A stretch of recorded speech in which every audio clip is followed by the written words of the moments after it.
जयम देहि यशो देहि दिशो जय। दसों दिशाओं से हमारी जय विजय हो, उन्नति और तरक्की हो, हमारा शुभ कल्याण मंगल हो। बोले षोडश मातृकाय नमः। अयम ध्यानायम समर्पयामि। अब नवग्रहों के लिए बाएं हाथ में रखिए।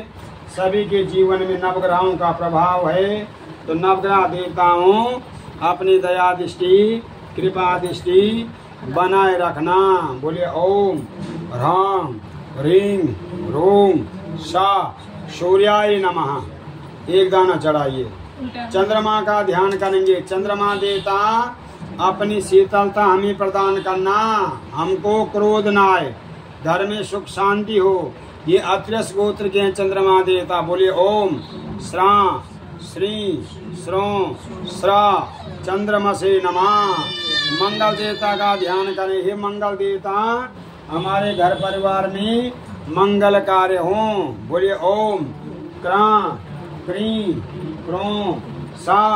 बोले भूमाय नमः। बुद्ध देवता का ध्यान करें। हे बुद्ध देवता, हमको हमारे परिवार को विद्यावान बुद्धिमान धनवान बनाना। बोले ओम ब्रा ब्री ब्रों सा बुद्धाय नमः। बृहस्पति देवता का ध्यान करें। देवताओं के गुरु बृहस्पति देवता अपनी कृपा दृष्टि बनाए रखना। बोले ओम द्रा द्री द्रों सा। बोलो शुक्राय नमः। शनिदेव का ध्यान करें। हे शनि देवता, अपनी कृपा दृष्टि बनाए रखना। बोलिए ओम प्रा प्री प्रों सा शनिश्चराय नमः। राहु देवता का ध्यान करें। राहु देवता हमको और हमारे परिवार को दीर्घायु बनाना, हमारे रोग कष्टों को दूर करना। बोलिए ओम भ्रा भ्री भ्रों सा रावे नमः। केतु देवता का ध्यान करें। हे केतु देवता, हमारे कुल की उन्नति हो, कुल की वृद्धि हो। बोलिए ओम स्त्रा स्त्री स्त्रों सा केतवे नमः। सूर्य भगवान अत्रि कश्यप गोत्र के हैं। हमारी जन्म कुंडली में लग्न भाव में हो तो हम यशस्वी बने। धन भाव में जो भी ग्रह हो, द्वितीय स्थान जन्म कुंडली में धन का स्थान होता है, तो हम सब धनवान बने। तृतीय भाव जन्म पत्री में भाई बहनों का होता है, तो भाई बहनों का प्यार प्रेम बना रहे। चतुर्थ भाव होता है माता पिता सास ससुर का, इनका सुख हमको प्राप्त हो।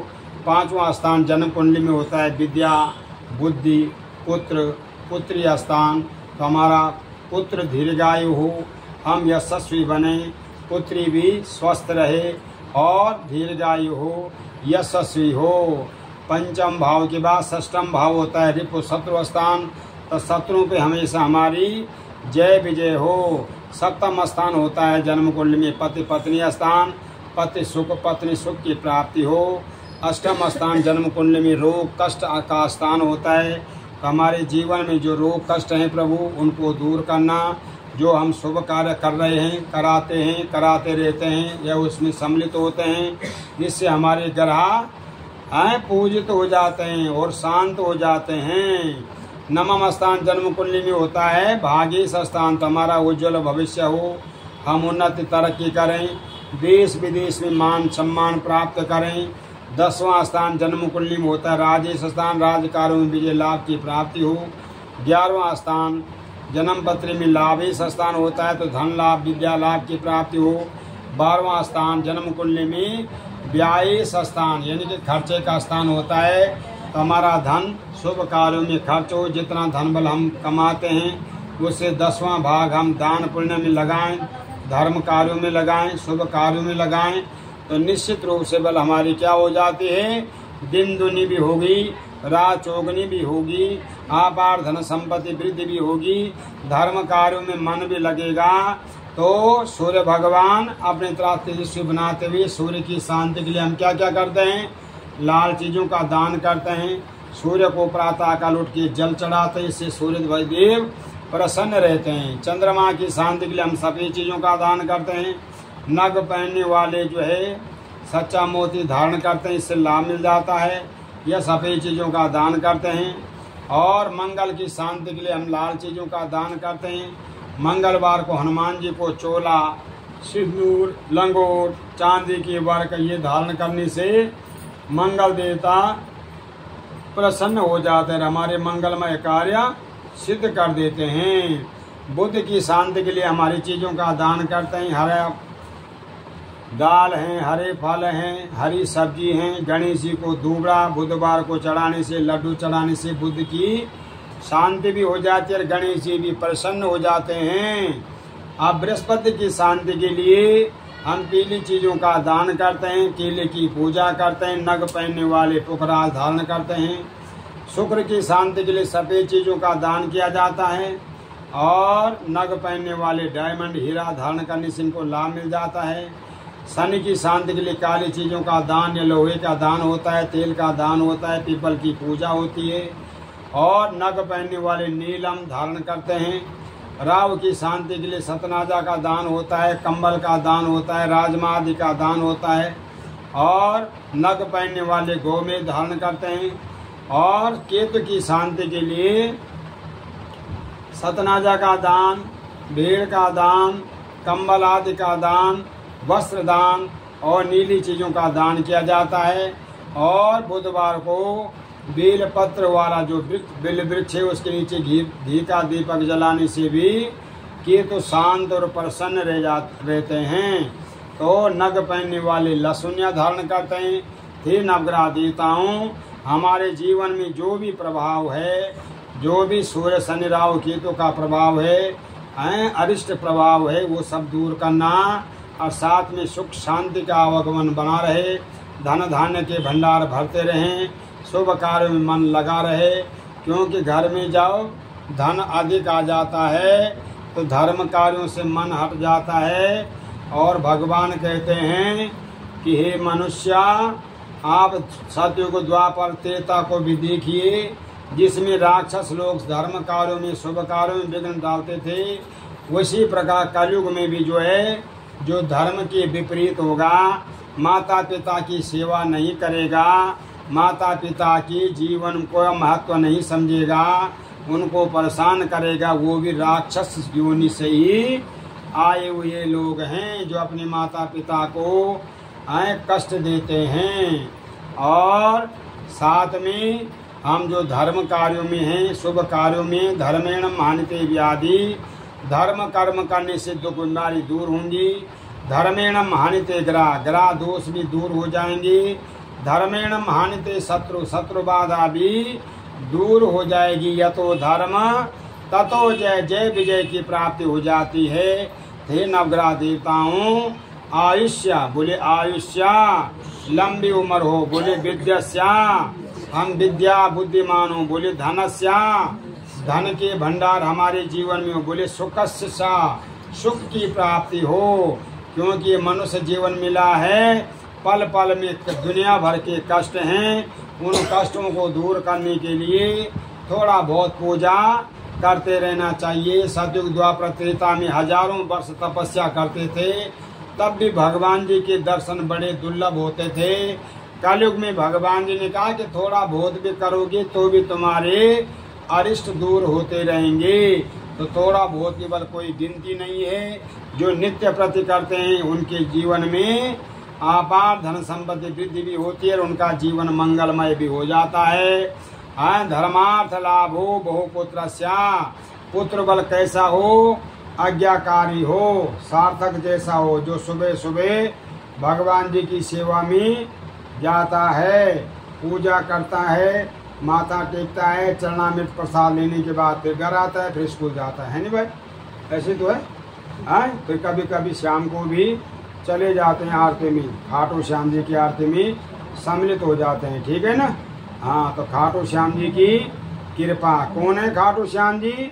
हारे का सहारा, जो हार रहा हो उसका सहारा बन जाते हैं। जिनके जीवन में कष्ट हैं उनके सहारा श्याम जी बन जाते हैं। जिनके जीवन में धन का अभाव है उनका सहारा भी श्याम जी बन जाते हैं। जिनके बस केवल कुछ नहीं, उनके आशीर्वाद श्याम जी को उनको मिल जाता है, वो सामर्थ्यवान हो जाते हैं, वो यशस्वी हो जाते हैं, ज्ञान से परिपूर्ण हो जाते हैं, धन से परिपूर्ण हो जाते हैं, संतान की प्राप्ति हो जाती है, उत्तम संतान होती है। कैसी संतान होनी चाहिए? जैसे गणेश जी हो या खाटू श्याम जी जैसा हो। खाटू श्याम जी को खाटू श्याम की माता ने कहा था कि जो हार रहा हो उसका सारा बनना, ठीक है।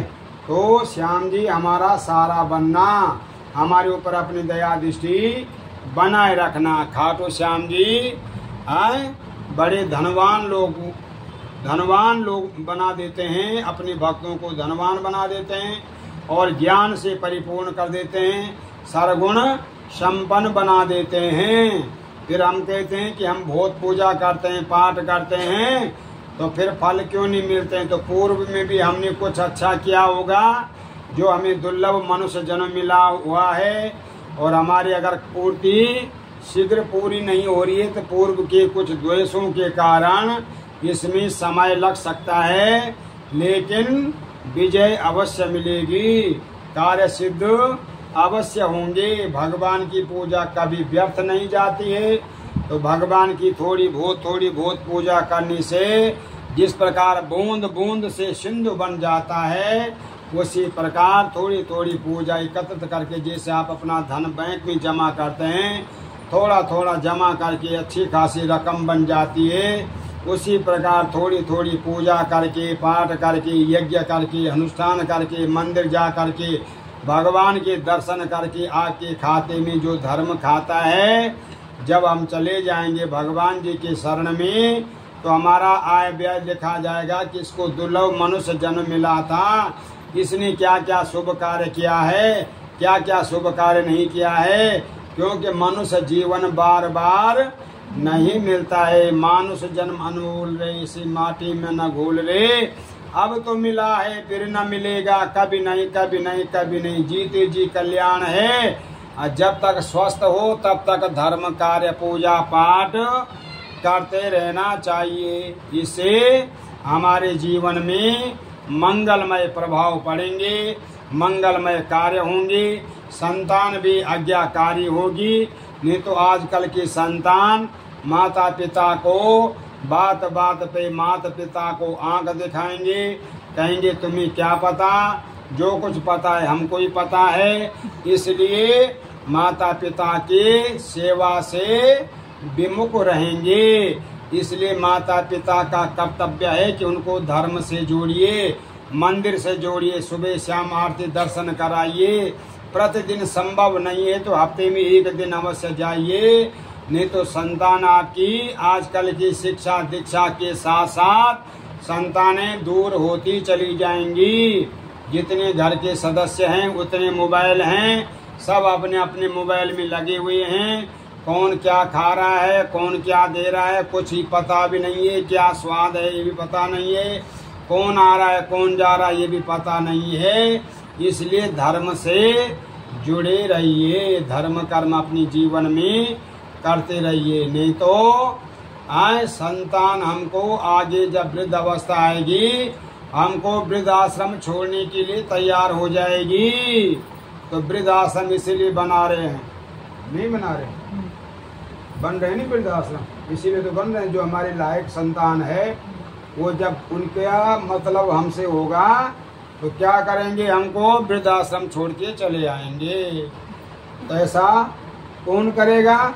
जो राक्षस बच्चे होते हैं, ठीक है, जो द्वापर त्रेता सतयुग के राक्षस थे वही कलयुग के हैं, जो अपने माता पिता को वृद्ध आश्रम छोड़ के चले आते हैं। वृद्ध आश्रम भी आजकल VIP हैं, वहाँ भी करोड़ों रुपए दे करके माता पिता को रखा जाता है। देहरादून में है एक बढ़िया वाला वृद्धाश्रम, जहाँ साल का 1-1.5-2 करोड़ रुपए दे करके उनकी खूब अच्छी सेवा होती है वहाँ पे, हैं। वो बच्चे छोड़कर अपने माँ बाप को वहाँ पे, तो यहाँ पे रहो आप ठाट बाट के साथ। तो कहने का मतलब ये है कि माता पिता घर में हैं तो बच्चों को आशीर्वाद मिल रहा है। जिस घर में माता पिता नहीं हैं उस घर में बच्चों को बराबर आशीर्वाद मार्गदर्शन नहीं मिलता है, इसलिए वो भटक जाते हैं। और जब भटकेंगे तो वो देख रहे हैं कि हमारे दादा दादी नाना नानी की कैसी सेवा हो रही है, वो भी फिर उसी प्रकार हमारी सेवा सत्कार में लग जाते हैं। तो भगवान से नवग्रहों से आप प्रार्थना कर रहे हैं क्या? हमको आयु, विद्या, सुख, ऐश्वर्य की प्राप्ति हमें प्रदान करना, अल्प आयु न हो, अल्प कष्ट न हो, समस्त विघ्न बाधाएं दूर हों। हमारे जीवन में कई बाधाएं हैं, हमारे कई जन्म हो चुके हैं, कई जन्म होने वाले हैं, तो अपने जन्म को सुधारने के लिए हम यहाँ पे भगवान ने भेजा है कि जाओ, तुम्हें मनुष्य दुर्लभ मनुष्य जन्म मिल रहा है, जाओ कोई सत्कर्म करके आइए, शुभ कर्म करके आइए, तब आपका जन्म सफल होगा। तो अपने कर्मों के अनुसार कोई राजा बना हुआ है, कोई अधिकारी बना हुआ है, कोई सामान्य परिवार में जन्म ले रहा है, और किसी को यही पता नहीं कि हमने जन्म क्यों लिया था, हम कर क्या रहे हैं, हम लाए क्या थे साथ में, और हमारे साथ जाएगा क्या। न हम कुछ साथ में लाए थे, न हमारे साथ में कुछ जाएगा। जो कुछ भी किया सब यहीं पे किया है। जीते जी कल्याण है, जब तक स्वस्थ हो धर्म कर्म करते रहिए, और उसके बाद कोई किसी का नहीं होता है। माता पिता के जाने पे 1-2 दिन का शोक होता है, 1-2 घंटे लोग रोते हैं, उसके बाद धीरे धीरे भूल जाते हैं, फिर उनकी तस्वीर भी नहीं मिलती है। बोलो सच्चे दरबार की। बस ये कहानी है। आजकल भगवान जी कह रहे हैं क्या कि सत्यनारायण भगवान की पूजा करने से मन वांछित फल की प्राप्ति होती है। तो सत्यनारायण भगवान का ध्यान करें। हे सत्यनारायण भगवान, हमारे ऊपर अपनी कृपा दृष्टि बनाए रखना। तो नवग्रहों की प्रार्थना करते हुए कि हमारी जो महादशाएं चल रही हैं, सूर्य की, चंद्रमा की, मंगल की, बुध की, बृहस्पति की, शनि की, राहु की, केतु की, योगिनी दशा में मंगला, पिंगला, धान्या, ब्राह्मी, भद्रिका, उल्का, सिद्धा, संकटा, राहु संकटा, केतु संकटा, समस्त संकट कष्ट प्रभु हमारे जीवन से जाते रहें। धर्म में हम लगे रहें, क्योंकि धर्म में हमारा मन नहीं होगा। कलयुग में बात बात पे माता पिता को आंख दिखाने वाले होंगे, धर्म के प्रति रुचि नहीं होगी, और जो धर्म कर्म करेंगे भी पाखंड का धर्म बल अपनाएंगे और कहेंगे हम ही सब कुछ हैं, हमसे बड़ा कोई दानी नहीं है, हमसे बड़ा कोई ज्ञानी नहीं है, और हमसे बड़ा कोई धर्मात्मा नहीं है। इस प्रकार के लोग कलयुग में रहेंगे होंगे। इस प्रकार धर्म के प्रति समर्पित रहिए तो कल्याण हो जाएगा, और नहीं तो धर्म से विहीन होंगे तो पुनरपि जननम पुनरपि मरणम, जन्म वरण के बंधन से बल कभी मुक्त नहीं हो सकोगे। इसलिए धर्म क्षेत्र में भी अपना मन लगाए रखिए।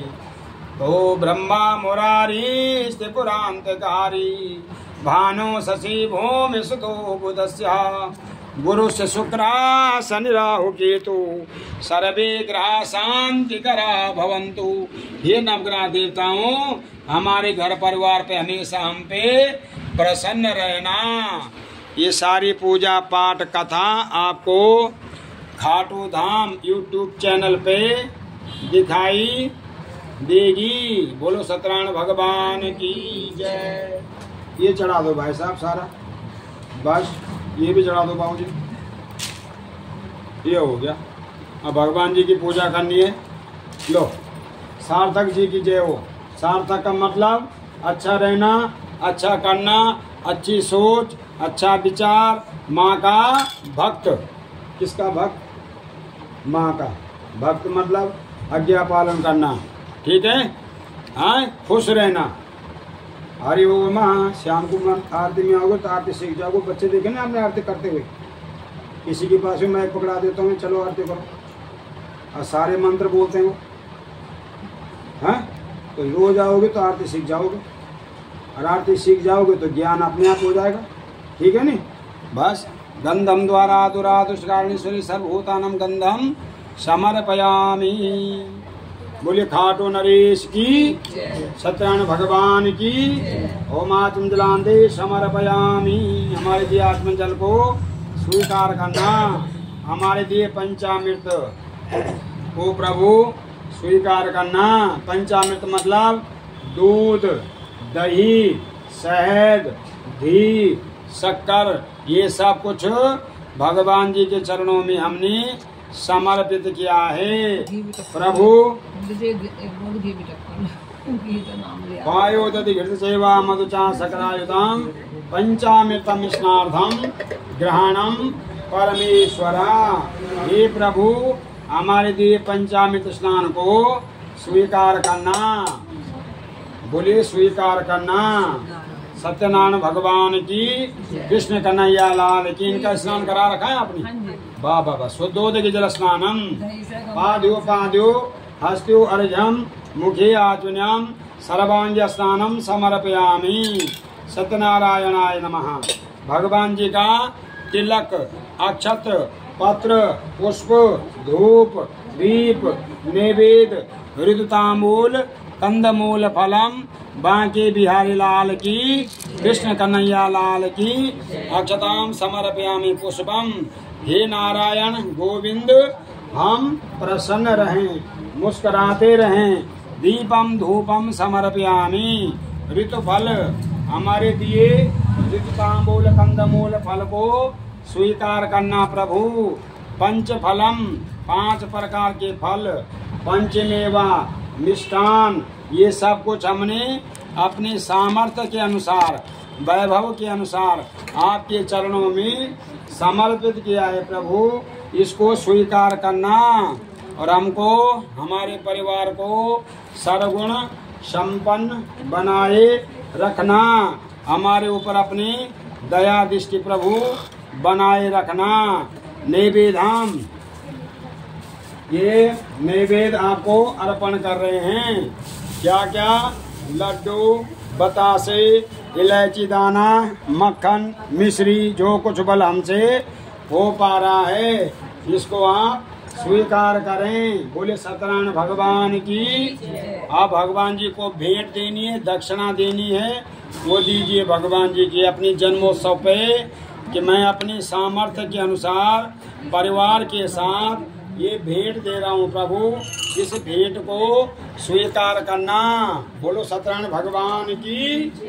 भज मन नारायण नारायण नारायण, श्रीमन नारायण नारायण नारायण, लक्ष्मी नारायण नारायण, बद्री नारायण नारायण नारायण, राधे नारायण नारायण नारायण, रटमन नारायण नारायण, श्रीमन नारायण नारायण, गोविंद नारायण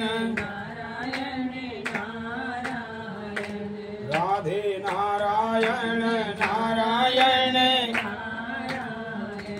श्रीमन नारायण नारायण नारायण, बद्री नारायण नारायण, लक्ष्मण नारायण नारायण, गोविंद नारायण नारायण नारायण, श्रीमन नारायण नारायण नारायण। बोले सत्यनारायण भगवान की। भगवान की कथा प्रारंभ करते हैं। सबसे पहले सभी देवी देवताओं का ध्यान, जो रह गए हैं उनको भी बुलाएंगे। माँ को बुलाइए, माँ आइए, हमको और हमारे परिवार को शक्ति सामर्थ्य प्रदान कीजिए, हमारे कष्टों को दूर कीजिए। ये सबको पकड़ा दो, सब लोग हाथ जोड़ ले। ओम खड्गम चक्र गदेश चाप परिगम शूलं भुषण्डी शिरा शंखं संदति क्रोस्ति नयनं सर्वांग भूषावृतां नीलस्मान्दिपादस्कमं सेवे महाङ्कालिकां यामा सत्वस्वपितो घरो कमलजो हन्तुं मधु कैटवं। बोली दुर्गाय नमः। दुर्गा माँ हमको क्या देंगी? शक्ति देंगी। और शक्ति तब मिलेगी जब माँ के परिवार, माँ के दरबार जाएंगे, माँ से प्रार्थना करेंगे, हे माँ हमको आरोग्य देना, परम सुख देना, ऐश्वर्य प्रदान करना। सुबह मंदिर जाते हैं, हे प्रभु आज हमारा दिन मंगलमय हो।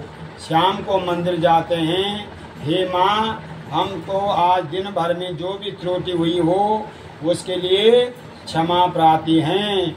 कुछ लोग हफ्ते भर में मंदिर जाते हैं संडे के दिन, तो उनके भी प्रार्थना करते हुए कि प्रत्येक हफ्ते भी हम जाते रहें। कुछ लोग साल भर में मंदिर जाते हैं कि हमारा जन्मदिन है, शादी की सालगिरह है, तब जाते हैं। और कुछ लोग मंदिर से विमुख रहते हैं, कुछ लोग पर्वों पे ही। लेकिन भगवान कहते हैं कि घर में मंदिर नहीं होते थे, घर में मंदिर पहले नहीं होते थे। औरंगजेब ने जब सारा हिंदू धर्म को भ्रष्ट कर दिया, सारे मंदिर तोड़वा दिए, ब्राह्मणों की चोटी 1.25 मन चोटियां कटवाता था डेली। कितना? 1.25 मन है, आपको पता? किसी को नहीं पता है? 1.25 मन चोटी ब्राह्मणों के कटवाते थे। तभी तो जो है लोगों ने धोती और चोटी छोड़ी दी है। कुर्ता पैजामा पहन के पंडित जी बनते हैं, कुर्ता पैजामा यजमान भी पहनते हैं, है ना? तो ब्राह्मण की क्या थी? धोती और चोटी पहचान। हाँ, अब ब्राह्मण की जो है धोती भी छूट गई, चोटी भी छूट गई। हमारा तो रखा हुआ एंटेना।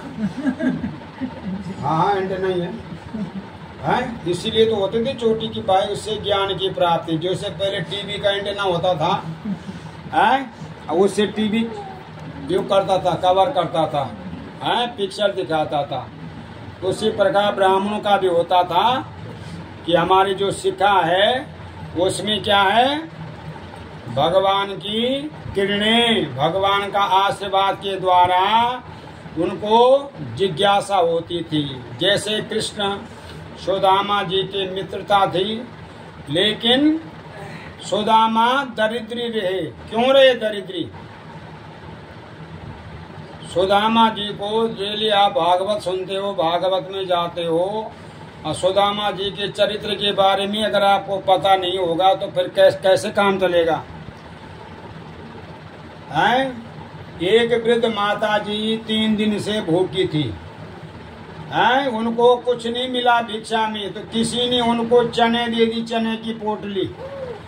अब पहले ये होता था कि भगवान का बिना भोग लगाए हुए, चाहे भिक्षा मिली हुई है चाहे कमाया हुआ है, तो भगवान को अर्पण करने के बाद ही भोजन करते थे। तो वृद्ध माता ने सोचा कि मैं जब तक भगवान का भोग नहीं लगाऊंगी तब तक जो है ये भिक्षा का जो भोजन है इससे नहीं खाऊंगी। तो चोर आए और उन्होंने उन चने की पोटलियों को स्वर्ण की अशुरुपियां मोहरे समझ करके चुरा करके जब भाग रहे थे तो सबने हल्ला कर दिया, चोर आ गए, चोर आ गए। वो चोर भी भागते भागते कहाँ पहुंचे? जहाँ पे कृष्ण सुदामा गुरु आश्रम में पढ़ाई कर रहे थे। गुरु माँ के गोदी में वो चने की पोटली चोरों के द्वारा छूट गई। इधर वृद्ध माता ने श्राप दिया कि मैं 3 दिन से भूखी थी, जो इन चनों को खाएगा वह जीवन भर दरिद्री रहेगा। क्या कहा था? कि जो इन चनों का भक्षण करेगा जीवन पर्यंत दरिद्री रहेगा। और सुदामा जी ब्रह्म ज्ञानी थे, उन्होंने चने की पोटली देख ली और उसको उनको ज्ञात हो गया कि ये श्रापित चने हैं। अगर इन चनों को मैं भगवान कृष्ण को देंगे तो पूरा संसार ही दरिद्री हो जाएगा। तो सुदामा जी ने वो चने स्वयं भक्षण कर दिए। आपको केवल इतना पता है कि उन्होंने चने खाए थे भगवान के बदले के, लेकिन इतना पता नहीं है कि वो चने श्रापित चने थे। तो सुदामा जी ने वो चने स्वयं भक्षण किए, स्वयं दरिद्र होना स्वीकार किया। भगवान जी को त्रिलोकीनाथ ही रहने दिया कि त्रिलोक का पालन करने वाले हैं, दरिद्र रहेंगे तो त्रिलोक का पालन कैसे होगा। इसलिए दया दान धर्म में हमेशा रहना चाहिए। भगवान कहते हैं कि हमारी कथा में 3 प्रकार के लोग आते हैं। कितने प्रकार के? 3 प्रकार के। कौन कौन से? श्रोता, वक्ता और एक आप लोग जैसे सज्जन आप लोग आए हैं। कथा कैसी हो रही है, किस तरह हो रही है, कथा में क्या प्रसंग है, पूजा कैसे हुई है, समय कितना लगा है। आजकल तो पंडित जी बोल देते हैं कितने घंटे की कथा करनी है, कितने मिनट की कथा करनी है। कथा घंटे के मिनट की नहीं होती, कथा होती है श्रद्धा के अनुसार, भाव के अनुसार, समय के अनुसार, विधि विधान से करेंगे तो फल मिलेगा बढ़िया। पूजा पाठ करते हो, दुकानदार आजकल घी रख रहा है कि पूजा वाला घी चाहिए क्या, तो पूजा वाला घी मिल जाता है आपको 100-150 रुपए किलो। खाने वाला घी मिल जाता है आपको 600-700 रुपए किलो। तो कहने पूजा वाला घी चाहिए, तो पूजा वाला घी हो गया नकली। अब फिर कहते हैं हम पूजा पाठ करी, बहुत दान पुण्य करा और फल ही नहीं मिला, तो फल कहाँ से मिलेगा। पूजा में तो सारी सामग्री ही नकली आ रही है। तो भगवान जी की पूजा कर रहे हो, जो घी आपको प्रिय है वही घी भगवान जी के लिए थोड़ा बहुत समर्पित घी न लाइए। 1 किलो 100 ग्राम ही भगवान जी को चढ़ा दो, उसी में हवन कर दो, उसी में लाभ मिल जाएगा। तो कहते हैं कि श्रोता वक्ता जो कहीं नहीं बोलता होगा, किसी के सामने नहीं बोलता होगा, उसको भगवान जी के सामने बिठाने से, भगवान जी की पूजा में बिठाने से, भगवान जी की कथा में आने से वो बोलना शुरू कर देते हैं। समझिए वक्ता का मतलब, जो कहीं नहीं बोलता हो, समाज में ना बोलता हो, घर में नहीं बोलते हो, शर्माते हो, वो भगवान जी की कथा में बैठते हैं और बोलना शुरू कर देते हैं कि ना तुम सुनो ना हम सुने, कि तुम्हारी बहू कैसी थी, कि तुम्हारी बहू ने क्या किया, तुम्हारी सास ने क्या किया। तो वहाँ पे वो कथा जो है, एक तरफ कथा पंडित जी की चलती है और एक तरफ माताओं की कथा चलती है, उनको बोलते हैं वक्ता। और एक आते हैं फिर श्रोता, जिनको नींद घर में नहीं आती, रात को नींद की गोली भी खाओ तो भी नींद नहीं आती है, उनको भगवान जी की कथा में बिठा दो, उनको वहाँ नींद आ जाती है, उनको बोलते हैं श्रोता। हर एक आप लोग हैं जो भगवान जी को कथा में समर्पित हैं। सार्थक जी जैसे लोग 3 बार तो आज मंदिर गए पंडित जी को बुलाने, 3 बार घर आए, फिर चौथे बार मिले पंडित जी हैं। तो एक ऐसे लग गया होगा आधा घंटा आने जाने में। तो आप लोग बधाई के पात्र हैं, सार्थक का जन्म है। सार्थक का मतलब जो है सभी कार्यों को पूर्ण करने वाला, शुभ करने वाला, माँ का मान प्रतिष्ठा बढ़ाने वाला। और यही बच्चे जो पूजा पाठ में लगे होते हैं आगे जाके बड़े यशस्वी होते हैं। तो सार्थक का कार्य क्या है? प्रतिदिन मंदिर आना। हम अपने बच्चों को मंदिर ही नहीं भेजते हैं। अभी क्या पूजा पाठ करेगा? अब बुढ़ापे में कौन पूजा पाठ करेगा जब चल भी नहीं सकते, देख नहीं सकते, सुन नहीं सकते, बोल नहीं सकते, घुटनों में दर्द हो रहा है, पैर सो रहा है, घर के काम करने बंद कर दिए, काम करने वाले आ रहे हैं, तो हमारी तो एनर्जी वैसे ही बेकार हो गई, नहीं हुई। चलो बल अच्छी बात है, बुला रहे आप काम करने वालों को, उनको रोजगार दे रहे, वो भी अच्छा है, लेकिन स्वयं बैठ के भोजन तो कीजिए। लेकिन बैठने के लिए भी डाइनिंग टेबल आ गई, कुर्सी आ गई, तो घुटनों में दर्द तो अपने आप ही हो जाएगा जब बैठेंगे नहीं हैं। और जब बैठते भी हैं तो कुर्सी चाहिए, बैठने का मोड़ा, पीढ़ा, चौकी, इन पे बैठना है। तो जब चलते ही नहीं है, बच्चे छोटे बच्चों को देखो घुटनों के बल पे चलते हैं, अगर वो घुटनों से नहीं चलेगा तो उसका पैर आगे जाके चलेगा कैसे? है ना। तो इसलिए हम नीचे बैठना ही पसंद नहीं करते हैं, चलना भी बंद कर दिया है। सुबह शाम को लोग कुछ नहीं करते थे तो मंदिर जाते थे, वो जाना भी बंद हो गया। पंडित जी चला ही नहीं जाता है, घुटनों में बड़ा दर्द हो रहा है। तो वो दर्द नहीं होगा जब हम अपने कर्म से पहली रोटी गाय की, लास्ट की रोटी हम कुत्ते को देते थे। अब पहली रोटी कुत्ते को देते हैं, लास्ट की रोटी जूठी गाय को देते हैं। पन्नों में डाल करके जिनके पहली रोटी बनती है, पहली रोटी अब जो जिनके यहाँ बनती है वो ज्ञानी लोग हैं, धर्मात्मा लोग हैं। और जिनके घर में कुत्ते पल रहे हैं उनसे पूछो तुम्हारी पहली रोटी किसको जाती है, वो अपने हाथ से ही खिलाते हैं। हमने तो देखे हैं अपने हाथ से खिलाते हुए कुत्तों को, है ना। तो जिनके यहाँ बनते हैं वही ज्ञानी, वही देवदूत हैं, है ना। कुत्ता घर के, कुत्ता पालना अच्छी बात है, लेकिन घर के बाहर जिस खाने पे कुत्ते की निगाह पड़गी वो खाना ही अपवित्र अशुद्ध हो जाता है। कुत्ते की दृष्टि में जो खाना पड़ जाता है वो खाना अशुद्ध हो जाता है। शास्त्र जाके पढ़िए, पुराणों में, हर पुराण में जाके श्रवण कीजिए। हैं, कुत्ता घर के बाहर, गाय पहले घर के आंगन में होते। अब शहरों में हम आ गए हैं तो शहर में व्यवस्था इस तरह की है कि हम कुछ नहीं कर पा रहे हैं, तो कुछ नहीं तो फिर गौ सेवा करते रहिए।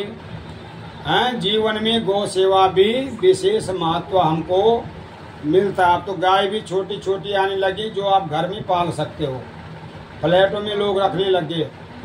हाँ, एडवांस जमाना आ गया।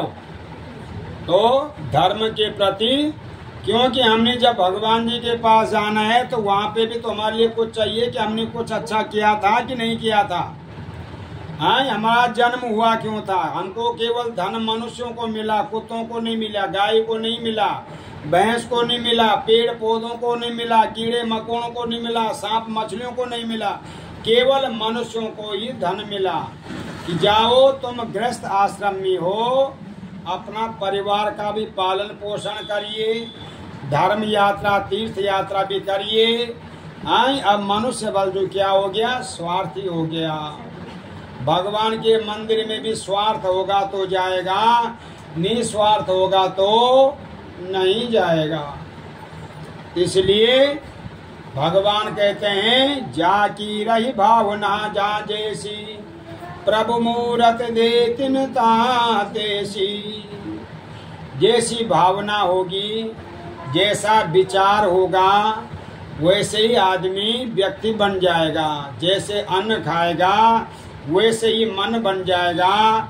माताएं भोजन करते हुए, बनाते हुए क्या चिड़चिड़ापन रहेगी तो गुस्सा करेगी न, मैं इनका नौकर हूँ, हर बार मुझे ही बनाना पड़ता है।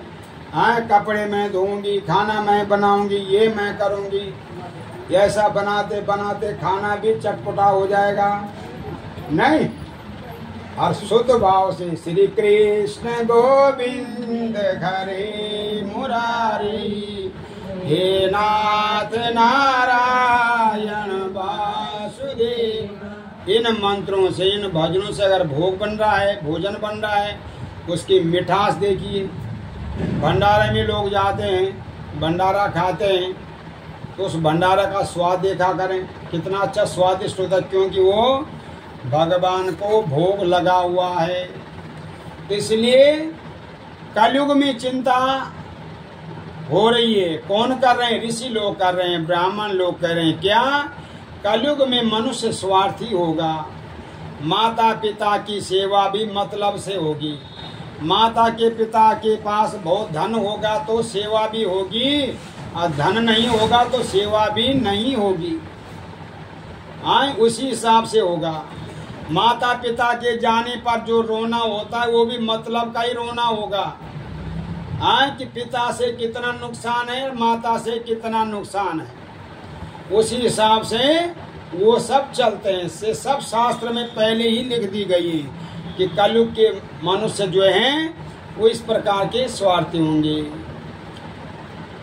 तो चिंता कर रहे हैं ऋषि के ना पयोन चेता सा भवे नासा भवे दुवम।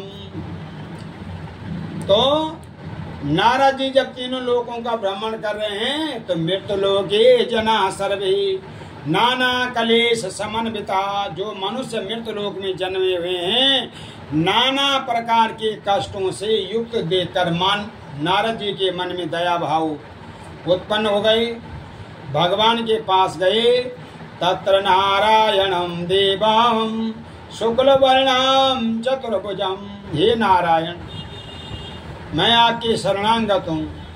अच्छा, भगवान के दरबार जब जाते हो जल्दी जल्दी जाते हो और जल्दी जल्दी आ जाते हो, जैसे भगवान जी का कर्जा देना हो। तन मन धन सब कुछ है तेरा स्वामी, सब कुछ है तेरा, तेरा तुझको अर्पण, प्रभु को समर्पण, क्या लागे मेरा। ओम जय जगदीश हरे। और जब आरती का नंबर, आरती में तो कह दिया सब कुछ तेरा ही है, मेरा तो कुछ नहीं है। और जब बटुआ निकाला तो पहले नोट आया, फिर नोट के बाद बड़ा नोट, छोटा नोट और छोटा नोट, और लास्ट में खोटा सिक्का निकाला जो बाजार से कहीं चल के नहीं आया, और कह दिया भगवान जी को, लो ये तेरा था, तुम कोई अर्पण या फिर फटा हुआ नोट या जला हुआ नोट भगवान जी की आरती में चढ़ाया, लो तुम्हारा एहसान तुमको और मैं चल दी।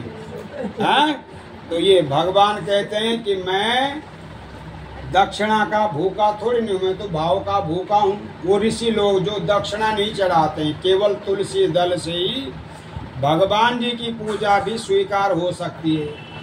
धन तो आप किस लिए चढ़ाते हो कि भाई यहाँ की कुछ व्यवस्था होगी। धन भगवान ने हमको दिया है तो इसका हम 10वां भाग दान करेंगे, और नहीं दान करेंगे तो कहाँ जाएगा वो धन। पूत कपूत क्या धन संचय, सुपुत्र होगा तो मिट्टी को भी सोना बना देगा, और कुपुत्र होगा तो आपके सोने को भी मिट्टी में मिला देगा। पता भी नहीं लगेगा, 10-15 दिन में 2-4 साल में सब उड़ा दे करके सब कुछ बेच बूच करके जो है रोड पे ले आएगा। तो सुपुत्र को धन कमाने की आवश्यकता नहीं, तो भगवानी का क्या करो कि दान करिए, तीर्थ यात्रा करिए, भंडारा करिए, गरीब ब्राह्मण कन्याओं का विवाह कराइए, मंदिर निर्माण करवाइए, उसमें सहयोग दीजिए। इसी ने तो धन दिया, बाकी प्राणियों को क्यों नहीं दिया। 84 लाख योनि भुगतने के बाद दुर्लभ मनुष्य जन्म मिला था। भगवान ने कहा इस जन्म को भी वैसे ही व्यर्थ में खो दिया, पता ही नहीं लगा कि क्यों जन्म लिया था। जीवन भर कष्ट में रहे, पहले गर्भ में, माँ के गर्भ में कष्ट भोगा, तो माँ के गर्भ में जो है क्या हुआ, भगवान की कृपा से ज्ञान उत्पन्न हो गया। कब? 5 महीने के पश्चात। तो माँ के गर्भ में बच्चा इधर उधर घूमता है कि मैं इस कुएं में गिरा हुआ हूँ, पड़ा हुआ हूँ, मुझे बाहर निकालो प्रभु। भगवान की तपस्या करता है। अगर पुण्य जागृत हो गया तो बच्चा सबसे ज्यादा तपस्या कहाँ करता है? माँ के गर्भ के समय, गर्भ में जब रहता है, मुझे प्रभु यहाँ से बाहर निकाल दो, मुझे बड़ी पीड़ा हो रही है, कष्ट हो रहा है। दूसरा ज्ञान कहाँ होता है? शमशान घाट में, कि ये व्यक्ति को हम जला रहे हैं, इस जीव को जला रहे हैं, कल को मुझे भी यहीं जलना है, मेरी भी यही गति होनी है। तीसरा ज्ञान कहाँ होता है? बीमारी की दशा में, जब कोई बीमार होता है तो उसके पास अब जाते हैं कि भगवान आपके कष्ट दूर करें, ऐसी दशा किसी की न हो, ऐसा कष्ट किसी को न हो, हे परमात्मा आपके कष्ट दूर हो। भगवान कह रहे हैं अगर ये 3 ज्ञान मनुष्यों को हर समय हर पल याद रहें तो फिर कौन अपना कल्याण न कर ले। तो जब वो बच्चा बाहर निकलता है तो कहाँ कहाँ करके रोता है। 9 महीने के पश्चात 10 महीने में जब बच्चा जन्म लेता है कि जिसकी तपस्या मैं गर्भ में कर रहा था, गर्भ हेतु मृतम बालकस्या आमाम शमशाने सविप्राम। गर्भ में वो ज्ञान जब वो जाता रहा तो कहाँ कहाँ करके रोता था कि जिसकी तपस्या मैं भगवान की तपस्या गर्भ के समय करा था वो कहाँ चले गए। तो प्रभु माया उसे मोहित कर देती है। फिर सगे संबंधी कहते हैं कि बालक और बालिका का जन्म हुआ है। तब पर वो कैसे पलता है। पहले तो जो है लापरवाह होते थे। हमारे टाइम पे तो माता पिता काम पे ज़्यादा ध्यान देते थे। ये काम करना है, वो काम करना है, खेती का करना है, वो करना है। और बच्चों को टाइम टाइम पे दूध दाद की व्यवस्था वो खुद करते थे या करवा देते थे। अब तो वैसी व्यवस्था नहीं है। माता पिता बच्चों का बड़ा ध्यान रखते हैं। हमारे टाइम पे बड़ा परिश्रम था। आज के टाइम पे फोन है, हमारे टाइम पे फोन ही नहीं थे। फोन तो 2000 से चालू हुआ, नहीं हुआ 2000 से मोबाइल फोन। सुनने के भी पैसे लगते थे। तब ऐसा फोन आता था, 15-20 रुपए की कॉल होती थी उस टाइम पे सुनने की भी। तो गर्भ के समय, शमशान के समय, और जब आदमी का स्वास्थ्य खराब हो उस समय इतना ज्ञान बल मनुष्य को होता है। ऐसा ना हो, उतना ज्ञान बल हमेशा रहा तो हमेशा व्यक्ति जो है ब्रह्म ज्ञानी बना रहेगा। तो भगवान जी से नारद जी पूछ रहे हैं, हे प्रभु, मृतलोक में मृतलोक ये जना सर्वे नाना कलेश समन्विता, जो मनुष्य जन्मे हुए हैं अपने अपने कर्मों के द्वारा दुखी हैं। किसी ने पूर्व जन्म में अच्छा कर्म किया होगा, पूर्व जन्म में माता पिता ने अच्छा किया होगा, तो इस जन्म में धन भी है, पुत्र भी है, पुत्री भी है, परिवार भी है, सब कुछ है। अब पूर्व जन्म में कुछ गड़बड़ हुई होगी तो उसी समय हमारे साथ ऐसे ही सब समस्या चल रही है। ये लेन देन हमारा चल रहा, तो जैसे हम यहाँ कर रहे हैं वैसे हमें आगे भी मिलने वाला है। कई जन्म हमारे हो चुके हैं, कई होने वाले, इसलिए अपने जन्म को सफल करना चाहिए। तो भगवान ने कहा, हे नारद जी किस लिए आए हो, क्या है तुम्हारे मन में, आज तुम विशेष स्तुति कर रहे हो। नारद जी ने कहा, प्रभु मृतलोके जना सर्वे नाना कलेश समन्विता, जो मनुष्य जन्मे हुए हैं अपने अपने कर्मों के द्वारा दुखी हैं। बतलाइए उन मनुष्यों के कष्ट कुछ छोटा सा ही दान पुण्य करने से कैसे दूर होगा। भगवान ने कहा, हे नारद जी, मनुष्यों को मृतलोक में भगवान की कथा, सतरंग भगवान की कथा करने से मन वांछित फल की प्राप्ति होगी। तो पहले सत्यनारायण भगवान की कथा बहुत होते थे। पहले लोग पूर्णिमा पे कथा करा लेते थे, अमावस्या पे कथा करा लेते थे, बच्चों के जन्म दिवस पे कथा करा लेते थे, शादी की सालगिरह पे कथा करा देते थे। अब लोगों को समय ही नहीं है ना। अब समय का अभाव हो गया है, समय नहीं है। अब भगवान कह रहे हैं कि मैंने तो समय देकर तुम्हें जो है 80-90 साल की उम्र दे दी, और इस 80-90 साल में भी तुमने 80-90 साल बिना भगवान का तीर्थ यात्रा किए, भगवान का दान पुण्य किए भी बिता दिए, तो तुम्हारा जन्म जो है सार्थक कैसे होगा। इसलिए अपना काम भी करते रहिए, प्रभु नाम स्मरण भी थोड़ा बहुत करते रहिए। थोड़ा बहुत की कोई गिनती ही नहीं है। तो भगवान ने कहा, सत्यनारायण भगवान की पूजा करने से मन वांछित फल की प्राप्ति होगी। नारद जी ने कहा, किम फलम किम विधानम किदनेवा तदव्रतम, क्या फल है, क्या विधान है, कब करना चाहिए।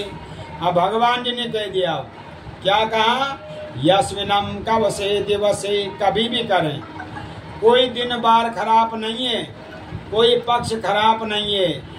जब जन्म का दिन बार खराब नहीं है तो भगवान की पूजा करने का दिन बार खराब कैसे हो सकता है। जब मरने का दिन बार ही निश्चित नहीं है, किसी भी दिन चल जाते हैं, तो वो दिन बार जब खराब नहीं है तो और दिन कैसे खराब हो गए। जब जन्म जिस भी दिन हो, पंचमी हो, सोमवार को हो, मंगलवार को हो, बुधवार को हो, शनिवार को हो, तो फिर वो बार खराब कैसे हो सकता है। तो भगवान कह रहे हैं किसी भी दिन करें।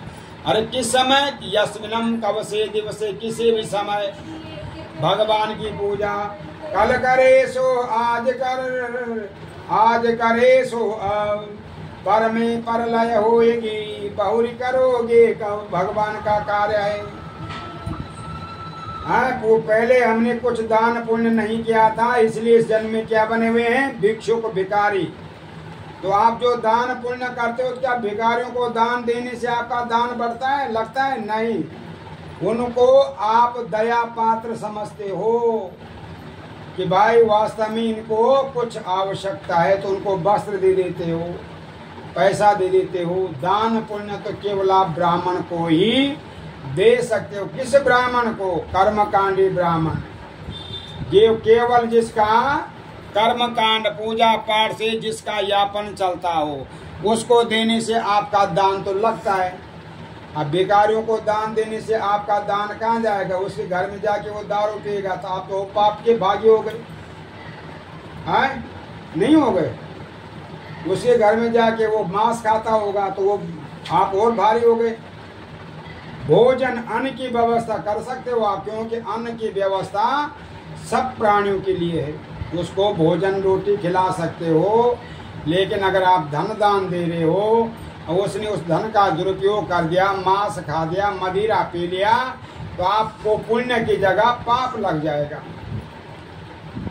शास्त्र में जाके देखिए, पढ़िए, जो काम की बातें होती हैं वो ज्ञानी लोग बताते नहीं हैं। जो मतलब की बातें होती हैं जिससे कि लोग भावुक हो जाएं, जिससे लोगों के मन में जो है ये हो जाए कि हाँ भाई करना चाहिए, लेकिन करना किसके लिए चाहिए? देना किसके लिए चाहिए? पात्र कौन सा होना चाहिए? हैं? अब मंदिरों में भी जाइए, अब माड़ी का मंदिर में पंडित जी को हटा दिया और स्वयं मंदिर वाले पंडित बन गए, कुर्ता पैजामा तिलक पहना हुआ है। हैं? अब आप उनको जो है जाके अपने पितरों का भोजन देंगे तो पितरों का खाना उनको लग जाएगा, 7 पीढ़ियां चल जाएंगी बेचारों की। ये तो पता ही नहीं है लोगों को कि भाई हम कर क्या रहे हैं। सोने को तो सब बचा सकते हैं, लेकिन जो है लोहे का चोरा, विष, ये बल मनुष्य बचा भी सकता है, लेकिन ब्राह्मण का हिस्सा खाने वाला, ब्राह्मण का धन हरण करने वाला या खाने वाला, उसे तीनों लोकों में कोई बचा भी नहीं सकता है ना। तो ब्राह्मण की देवाधीनम जगत सर्वः मंत्रहीनम च देवता, देवताओं के अधीन सारा जगत है। देवता किसके अधीन है? मंत्रों के अधीन। ते मंत्र ब्राह्मणम धीनम, वो मंत्र ब्राह्मणों के अधीन है। तस्मा श्री विप्र देवता, और मंत्र ब्राह्मणों के पास हैं। जो ब्रह्म ज्ञानी होगा, जो जानकारी रखता होगा, जो संध्या वंदना पूजा पाठ आरती दर्शन आदि करता होगा, वो ब्राह्मण अपने आप में वर्चस्व से परिपूर्ण होगा। तो पितरों के लिए आप सीधा देने वाले हैं, पितरों के लिए आप अन्न दान करने वाले हैं, जल दान करने वाले हैं। तो सोच समझ के क्या करें, आपको पितरों को मिलता भी है कि नहीं मिलता है। पंडित जी आपके घर में आ रहे हैं, खा भी रहे हैं कि नहीं खा रहे हैं, या आपको खिलाना भी है कि नहीं खिलाना है। हमारे यहाँ ये नियम नहीं है।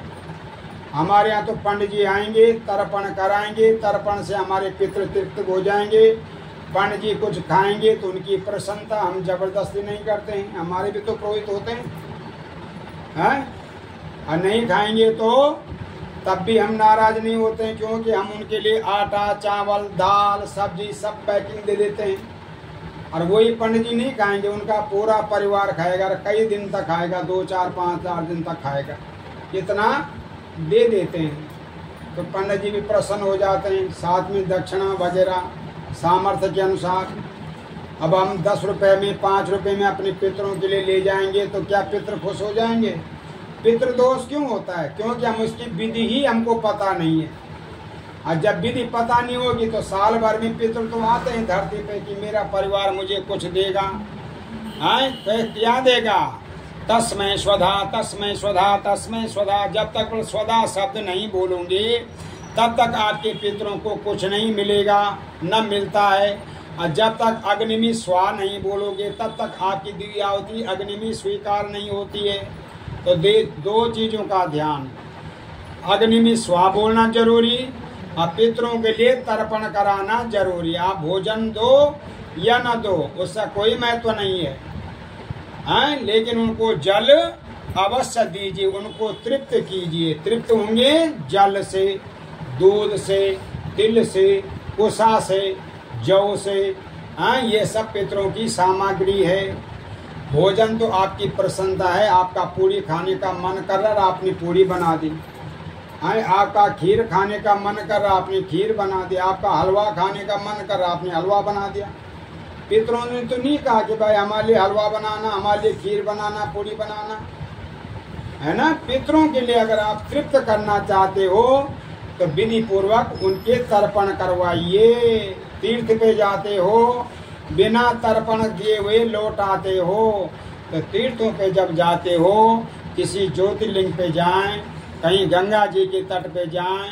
अभी लोग प्रयागराज, लगभग हर दूसरा घर प्रयागराज गया था, तो वहाँ पे पितरों के तर्पण होने चाहिए थे, करवाने चाहिए थे। जिन्होंने कराए, जो ज्ञानी लोग हैं उन्होंने कराए, जिनको पता नहीं थे उन्होंने नहीं करवाया। तो होना चाहिए पता। ये पितृ हम ही हैं, हमारे माता पिता ने, जैसे हम अपने बच्चों को पाल रहे हैं वैसे ही हमारे माता पिता ने हमारे लिए तपस्या की होगी, और हम ही पितृ बनेंगे। तो हमारे माता पिता ही हमारे पूर्वज हैं। अगर हम उनको प्रसन्न नहीं कर सकते हैं, पहले तो जीते जी उनको कोई कष्ट नहीं देना चाहिए, और उसके बाद उनकी पुण्यतिथि याद हम तारीख पे कराते हैं कि हमारी माँ की ये तारीख थी, पिता की ये तारीख थी। तिथि पे तो करवाते ही नहीं है, और जब तिथि पे कराएंगे नहीं तो उनको मिलेगा कुछ नहीं। तो वो तिथि जो है तारीखों में परिवर्तन हो जाती है। पिछले साल आप देखिए, सूर्य षष्ठी का मेला सितंबर के महीने में था, और इस बार अगस्त में ही आ गया। तो तिथि और तारीख में अंतर होता है। तिथि पे पितरों को सब कुछ मिल जाता है, तारीख पे नहीं मिल पाएगा। उससे बढ़िया तो सीधे मावस ले लीजिए, मावस में एकादशी में पितरों को दे दीजिए।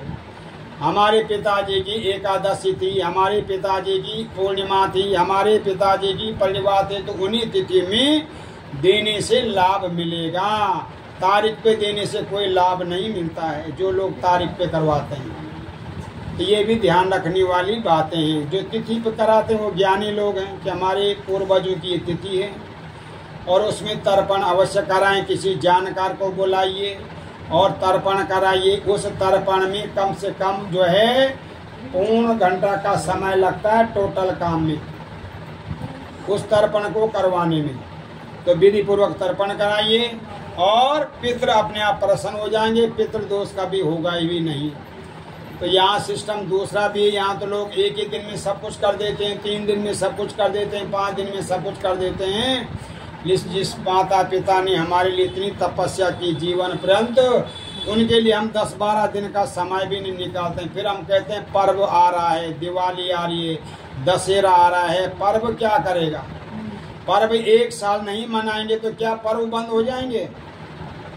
है ना। तो पर्व का विधान न करके उन माता पिता की चिंता कीजिए जिन्होंने हमारे लिए परिश्रम किया था। तो सत्यनारायण भगवान की कथा कलयुग में सबसे पहले किसने की? एक सदानंद ब्राह्मण ने किया। ऋषियों ने पूछा, ये सूत जी बतलाइए, उन्होंने कैसे व्रत किया?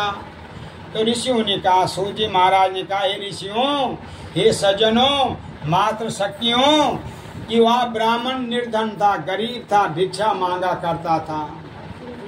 तो ब्राह्मण का तिरस्कार लोग अधिकतर कर लेते हैं। जो कर्मकांडी पूजा पाठ वाले ब्राह्मण होते हैं उनको लोग, बहुत से लोग बहुत कुछ मान लेते हैं, बहुत लोग कुछ नहीं मानते हैं। ये ऐसे ही बोलते रहते हैं, ऐसे ही करते रहते हैं। तो उनका तिरस्कार होते देकर भगवान का सिंहासन डोल गया। कि अरे विप्रों के प्रसाद से मैं इस पृथ्वी को धारण कर रहा हूँ, ब्राह्मणों के आशीर्वाद से मैं इस पृथ्वी का पालन कर रहा हूँ, ब्राह्मणों के आशीर्वाद से ही मैं इस पृथ्वी में जन्म लेने वालों को उत्पन्न कर रहा हूँ, ब्राह्मणों के आशीर्वाद से ही मैं इस पृथ्वी पे इनका जो जन कल्याण है, जो जीव है उनका कल्याण कर रहा हूँ। तो ब्राह्मण ही दुखी होगा तो फिर मेरे को कौन मान्यता देगा। तो भगवान ने क्या किया, वृद्ध ब्राह्मण का रूप धारण किया। अब वृद्ध ब्राह्मण के पास गए, किसके, जो सदानंद नाम के ब्राह्मण थे। पूछा क्या कष्ट है महाराज, क्यों दुखी हो। कोई दीन हो, दुखी हो, वृद्ध माता पिता हो, उनके पास हमेशा बैठना चाहिए। फिर हमारी वृद्ध अवस्था में क्या होती है, बुद्धि विपरीत हो जाती है। किसकी, माता पिता ससुर सास ससुर की। क्यों, वृद्ध अवस्था में जैसे बाल हट होता है वैसे ही वृद्ध अवस्था में हमारा हट हो जाता है, नहीं होता है। माता पिता वृद्ध अवस्था में कैसे होते हैं कि भाई हमारे पास हमारे बच्चे नहीं बैठ रहे हैं, हमारी नहीं सुन रहे हैं। तो बल बच्चों को क्या करना चाहिए, माता पिता के पास थोड़ा बहुत समय जरूर लेना चाहिए, बैठना चाहिए, पूछना चाहिए क्या कष्ट है आपको, क्या चाहिए आपको। आप ही के आशीर्वाद से तो सब हो रहा है, सब चल रहा है, आप ही नहीं तो किया है। उनके पास बैठेंगे तो हमारे मंदिर की माता भी, मंदिर के पिता भी अपने आप ही प्रसन्न हो जाएंगे कि भाई माता पिता का भक्त है। तो जो माता पिता की सेवा करता है उनकी सेवा में रहता है, सास ससुर सेवा में है, उस पे भगवान अपने आप ही प्रसन्न हो जाते हैं, उसकी कामनाएं पूर्ण कर देते हैं। तो ब्राह्मण ने कहा, हे प्रभु, हे ब्राह्मण देवता, मैं निर्धन ब्राह्मण हूँ, अब भिक्षा मांगा करता हूँ। जो मिल जाए तो पहले भिक्षा मांगने का भी नियम था कि 5 घरों में भिक्षा ली जाती थी। कितने घरों में, 5 घरों में। तो 5 घर वालों ने कुछ दे दिया तो काम चल गया, और नहीं दिया तो काम नहीं चलता। तो किसी दिन भूखा रह गए, किसी दिन थोड़ा बहुत हो गया, किसी दिन 2 टाइम का हो गया, किसी टाइम 3 टाइम का हो गया। इस तरह जो है ब्राह्मण का चलता है। तो ब्राह्मण ने कहा, जो वृद्ध ब्राह्मण रूप धारण किए हुए थे, कि तुम सत्यनारायण भगवान का पूजन करो, और ऐसे करने से तुम्हारी मनोकामना पूर्ण हो गई। अब ब्राह्मण को व्रत की विधि बतला दी।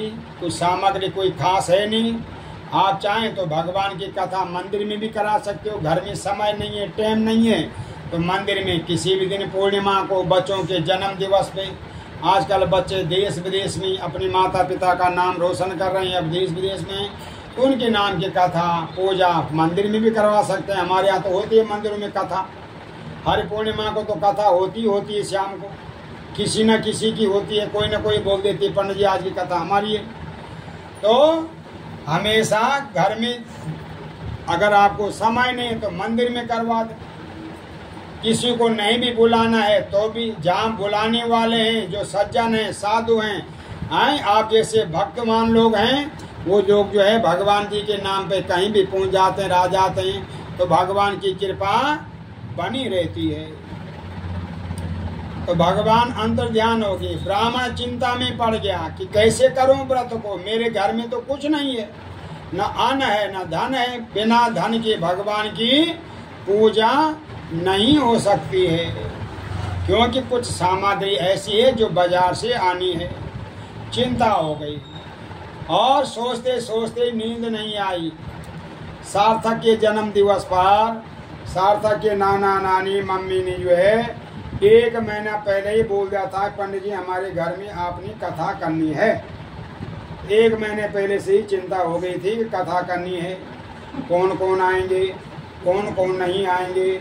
आजकल आने वाले भी एक से एक प्रकार के होते हैं, प्रसाद खट्टा होगा या मीठा होगा, अच्छा होगा, लेकिन जैसा भी होगा भगवान का अमृत होगा। उस अमृत का हम पान करेंगे तो हमारे अंदर सद्भावनाएं, सद्विचार, शुभ कार्य हमारे घर में होते रहेंगे। भगवान के लिए आपने जो ये समय दिया है, ये समय भगवान जी आपको निश्चित रूप से देंगे। आपने 1 घंटा कथा में बैठे तो 1 घंटा भगवान जी आपको अवश्य किसी न किसी कष्ट से आपको बचा देंगे।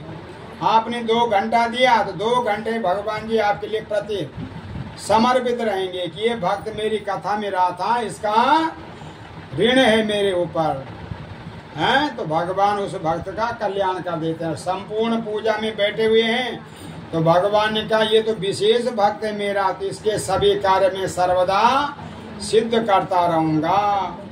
इस प्रकार जाकी रही भावना जा जैसी प्रभु मूरते तातेसी है। तो हमारा मन में भाव है कि हमने पेड़ा खाना था और मिला वहाँ पे लड्डू, तो पेड़ा तो रह ही गया है, तो भावना वैसी बन गया जी, वैसे ही था। अभी एक जगह मैंने भगवान जी की पूजा करी, वहाँ पे नाते रिश्तेदार काफी आए हुए थे। तो रिश्तेदार कुछ ऐसे थे कि मनोबल बढ़ाने वाले थे यजमान जी, कुछ ऐसे थे कि मनोबल को कम करने वाले थे। कहाँ तुम्हारा नाश्ता है, कहाँ तुम्हारा भोजन है? अरे भाई तुम भगवान की कथा के लिए आए हो, भगवान जी की पूजा के लिए आए हो, या फिर अपनी सेवा के लिए आए हो? अरे भगवान जी की पूजा में उस समय तो निर्जला रह करके आपको व्रत करना चाहिए, कथा सुननी चाहिए, आपका कल्याण हो जाएगा। भगवान जी के प्रति अगर आप समर्पित नहीं तो भगवान आपके प्रति समर्पित कैसे हो जाएंगे? जितना ज्ञान हमको कथा सुनते हुए मिलता है, जितना ज्ञान हमको बीमारी की दशा में मिलता है, जितना ज्ञान हमको गर्भ के दशा में मिलता है, उतना ज्ञान बल अगर हमारे अंदर सर्वदा हो तो हमारा क्यों न कल्याण हो जाए। सदानंद ब्राह्मण ने संकल्प किया क्या आज भिक्षा मांगने से जो धन मिलेगा मैं भगवान को अर्पण कर दूंगा। तो जा पर कृपा राम की होई, ता पर दया करे सब कोई। अगर समय ज्यादा हो रहा है, बैठने में परिश्रम हो रहा हो, तो मैं 10 मिनट में कथा समाप्त कर सकता हूँ। अगर आपका भाव सुनने का तो ये कथा मैं 1 घंटा 2 घंटा खींच सकता हूँ। समझ गए आप? बोलेंगे तो मैं सोचूंगा कि आप कथा बांट रहे हो, मतलब सुनने का इच्छा नहीं है ना, और चुप रह रहे हो, भगवान जी के ध्यान में हो, तो मेरा मन कहेगा कि आप कथा सुनना चाहते हो। तो मैं कथा भक्तों के अनुसार विस्तार से भी खींच ले जाता हूँ। मेरी कथा में मुझे लोग कम बुलाते हैं, क्योंकि मैं कथा 2.5 से 3 घंटे से नीचे मेरी कथा होती नहीं है। बिना विधि विधान के मैं पूजा पाठ करता नहीं हूँ। दक्षिणा मिले कुछ भी, दक्षिणा का कोई लोभ नहीं है, जिसकी जो भावना होगी वही देगा, है ना। लेकिन भाव यजमान का है कि यजमान का मन सुनने में है या नहीं है। हमारा सार्थक तो बैठा है भूखा प्यासा बेचारा, दूध पी के बैठा हुआ। ये मैंने पूछ लिया था मंदिर में, क्या पिया? खाली दूध पिया। नहीं तो पूछ लो आप, ये तो बच्चा है बिन दूध के साथ है। तो ये भी सोच रहे हो पंडित जी कथा समाप्त करें तो मैं कुछ खाऊं, हैं? तो सदानंद ब्राह्मण पे भगवान की बड़ी कृपा हो गई और इतना धन मिला जितना कि अपनी जीवन काल में उसने नहीं देखा। बड़ा प्रसन्न हुआ, अपने इष्ट मित्र नाते रिश्तेदार अड़ोस पड़ोस को बुलाया, भगवान की कथा हुई और उस कथा व्रत से क्या हुआ, भगवान ने उसको सर्वगुण संपन्न बना दिया। या लोके सुखम भुक्ता अत्यम सत्यपुरम वैकुंठनम। और भगवान के समस्त मनोरथ उसने सिद्ध किए। अपने परिवार का पालन पोषण, सब गाड़ी भूमि वाहन बंगला वगैरह ये सब कुछ उसको प्राप्त हुआ और अंत में भगवान के चरणों में लीन हो गया। आगे सूजी महाराज को ऋषियों ने कहा, ऋषियों ने कहा एक गुरुदेव आगे इस कथा को किसने किया? उनके मन में जिज्ञासा है, हम और सुनना चाहते हैं। आगे भगवान ने क्या किया? भूख लग गई हो तो थोड़ी देर बाद खा लेंगे। भगवान के लिए अगर कथा की भूख है, पूजा की भूख है, तो भगवान के लिए और भूख बढ़ानी चाहिए। तो भगवान की भूख भी हमारे लिए बढ़ जाएगी, हमारी कामनाएं सिद्ध कर देंगी। एक लकड़हरे की कथा का वर्णन आया कि जब लकड़हरा लकड़ी बेच के आया तो देखा कि जो सदानंद ब्राह्मण भिक्षा मांगा करता था, आज बड़े भवन में बड़ी भीड़ भाड़ के साथ भगवान की पूजा हो रही है। लकड़ा ने देखकर बड़ा आश्चर्य में पड़ गया। वहां गया, देखा कि वही ब्राह्मण जो भिक्षा मांगा करते थे बड़ी भीड़ भाड़ के साथ भगवान की पूजा कर रहे हैं। मंदिर में तो मेरे पास मैक होता है ना, तो कोई बोलता भी होगा तो पता नहीं लगता है मुझे। यहाँ पर मैक तो है ही नहीं, कोई बोलेगा भी तो मुझे फटक से कान में आवाज आ जाए कि कोई बोल रहा है। कि मतलब ये है घुटनों में पीड़ा हो रही होगी, या घुटने दुख रहे होंगे, या पैर सो रहे होंगे, या भूख का समय भी हो रहा होगा तो भूख भी लग रही होगी, या फिर खाने बनाने की चिंता भी होगी, तो आज भगवान ने इंतजाम कर रखा, कुछ न कुछ प्रसाद तो मिल ही जाएगा, भूख तो यहाँ दूर हो जाएगी। है तो लकड़ा रानी कहा कि क्या कर रहे हैं, इसे करने से क्या फल मिलता है। तो विप्रो वाचा, विप्र ने कहा कि मेरे यहाँ जो तुम चमत्कार देख रहे हो भगवान की कृपा का प्रसाद है। कहा मुझे भी बतलाइए न, मैं भी आपकी कथा अनुसार करूंगा। ब्राह्मण ने विधि बतला दी। लकड़ा पे घर आया, संकल्प किया क्या, किन लकड़ियों को बेचने से जितना धन मुझे मिलेगा मैं भगवान के उत्तम व्रत करूंगा। उस पे भी भगवान की कृपा हुई और उन लकड़ियों के 4 गुने दाम उसको प्राप्त हुए। प्रसन्न हो गया, हे प्रभु जितना मैंने 4 वर्ष में भी नहीं कमाया था उतना तो भगवान की कृपा हो गई, एक ही पल में मिल गया। और पूजा की सामग्री की, भगवान की कथा करी, उस कथा के द्वारा भी वह सर्वगुण संपन्न हो गया। भगवान की कथा आगे चली। भद्रशिला नदी के तट पे भगवान की कथा हो रही है। एक राजा रानी सहित भगवान का व्रत कर रहे हैं। एक साधु नाम का बनिया वैश्य वहां गया।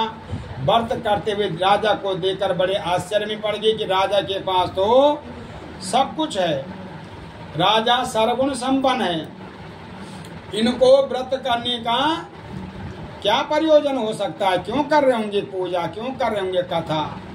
आजकल हम अधिकार करके क्या करते हैं, देख कर भी मंदिर को माथा नहीं टेकते हैं, देख कर भी मंदिर नहीं जा सकते हैं, क्योंकि समय ही नहीं है। अब भगवान कह रहे हैं कि मेरे लिए समय नहीं है तो मैं तेरे लिए समय कैसे निकालूंगा भाई। मैंने तो तुझे धरती पे भेजा था कि जा कुछ अच्छा करके आ, माँ की पूजा कर, पिता की पूजा कर, माँ पिता की सेवा कर, और जब नहीं करेगा तो फिर तेरे भी कैसे होगा, तेरे भी तो वही दिन होंगे। इस प्रकार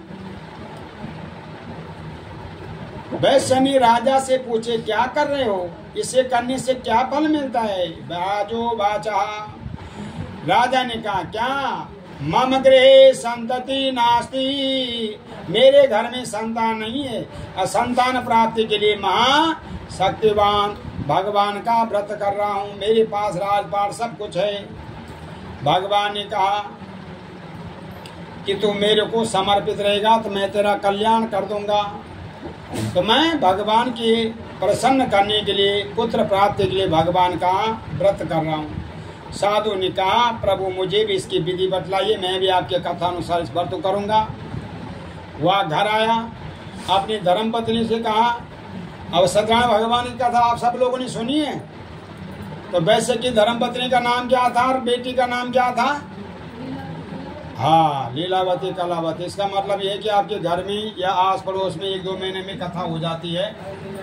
तो लीलावती ने कहा ये स्वामी जी, कल करे सो आज कर, आज करे सो अब, पर में परलय होगी, भौरी करोगे कब, भगवान का व्रत है, भगवान की पूजा है, तुरंत कर लो।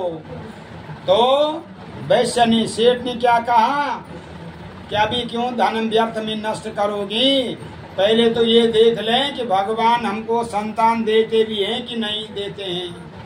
तो हम भगवान के मंदिर जब जाते हैं, मेरे बेटे की नौकरी लग जाए, भगवान आपके दरबार प्रसाद चढ़ाऊंगी, मेरे बेटे की ब्याह हो जाए तो भगवान आपका श्रृंगार करूंगी।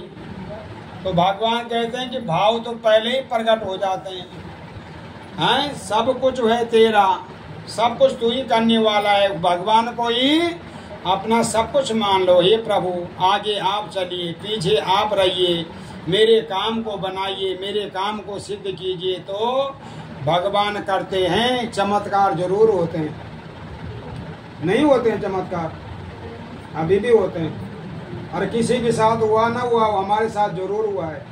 और इतना चमत्कार हुआ कि किसी के साथ हो भी नहीं सकता है। दुर्गा चौक रहते थे हम, पता है आप लोगों को, जानते हो मुझे।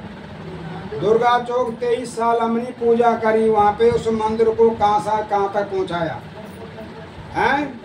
जब ग्रह स्थिति सभी की खराब होती है, भगवान राम जी को वनवास मिल, राजपाट मिलना था, वनवास मिल गया है। धर्मपत्नी को कैंसर हो गया और मैक्स हॉस्पिटल में रही, वो 5.5 दिन वेंटिलेटर पे, डॉक्टरों ने मृत घोषित कर दिया था। हैं। तो यही भगवती गई, फिर इसी ने खिलाया, इसी ने सब कुछ करा, और इसी ने बोला मुझे सुंदर मंदिर चाहिए, वो भी ऐसी मूर्ति जो कहीं ना हो, हैं। ऐसी मूर्ति अष्ट धातु की मूर्ति स्थापित कर रखी है खाटू श्याम पे, और साथ में बोल दिया खाटू श्याम को स्थापित करना, तुम्हारा कुछ कोई बाल बांका नहीं कर सकता है। तो मैक्स के डॉक्टर में आज हमारा नाम वहाँ प्रसिद्ध है, वहाँ पे सब जानते हैं हमको वहाँ पे कि चमत्कार। जब हमने मृत्यु घोषित कर दिया था, सारे रिश्तेदारों ने सब हाथ खड़े कर दिए थे, सब लोग वहाँ इकट्ठे हो गए थे, तब वहाँ से चमत्कार शुरू होता है। तो किसी का कुछ बिगाड़ना नहीं चाहिए, किसी के साथ अन्याय नहीं करना चाहिए, विजय तो मिलती मिलती है, हैं। तो हम जो के त्यों हैं, बढ़िया हैं, कुशल हैं, ठीक हैं, भगवती का स्थान दे दिया, और क्या चाहिए, हैं। सब काम, तब बच्चों का ब्याह नहीं हुआ था, बच्चों का ब्याह अब कुछ भी हो जाए कोई चिंता नहीं है, अब तो जाना का रास्ता है, यहाँ जीवन पर्यंत थोड़ा ना रहेंगे। हाँ, और ये काम करके साथ में कि भगवान जी को स्थान दे के चले जाएंगे, हम रहें ना रहें, हम वो मंदिर जरूर रहेगा, है ना। तो कहने का मतलब है चमत्कार जरूर होते हैं, और हमारे भक्तों के साथ भी होते हैं। जिनको संतान नहीं थी उनको संतान हो गई, जिनका विवाह नहीं हो रहा था विवाह हो गया, हाँ। तो लोग बार नाना प्रकार के चमत्कार तो यहाँ पे भी हो रहे हैं। हर महीने में 2 दिन भंडारे हो जाते हैं, तो किसी न किसी की मनोकामना तो पूर्ण हो ही रही है। तो कहने का मतलब है करने से होगा। हम सोचेंगे घर बैठे बैठे ही सारे माल पूरी खीर बिन बनाए बिना परिश्रम किए मिल जाए तो संभव नहीं है, उसके लिए परिश्रम करना पड़ेगा। पूड़ी के लिए तेल डालना पड़ेगा, पानी में तो पूड़ी नहीं उबलेगी, है ना। तो चमत्कार तो जरूर होंगे, लेकिन उसके लिए भगवान के प्रति समर्पित रहिए।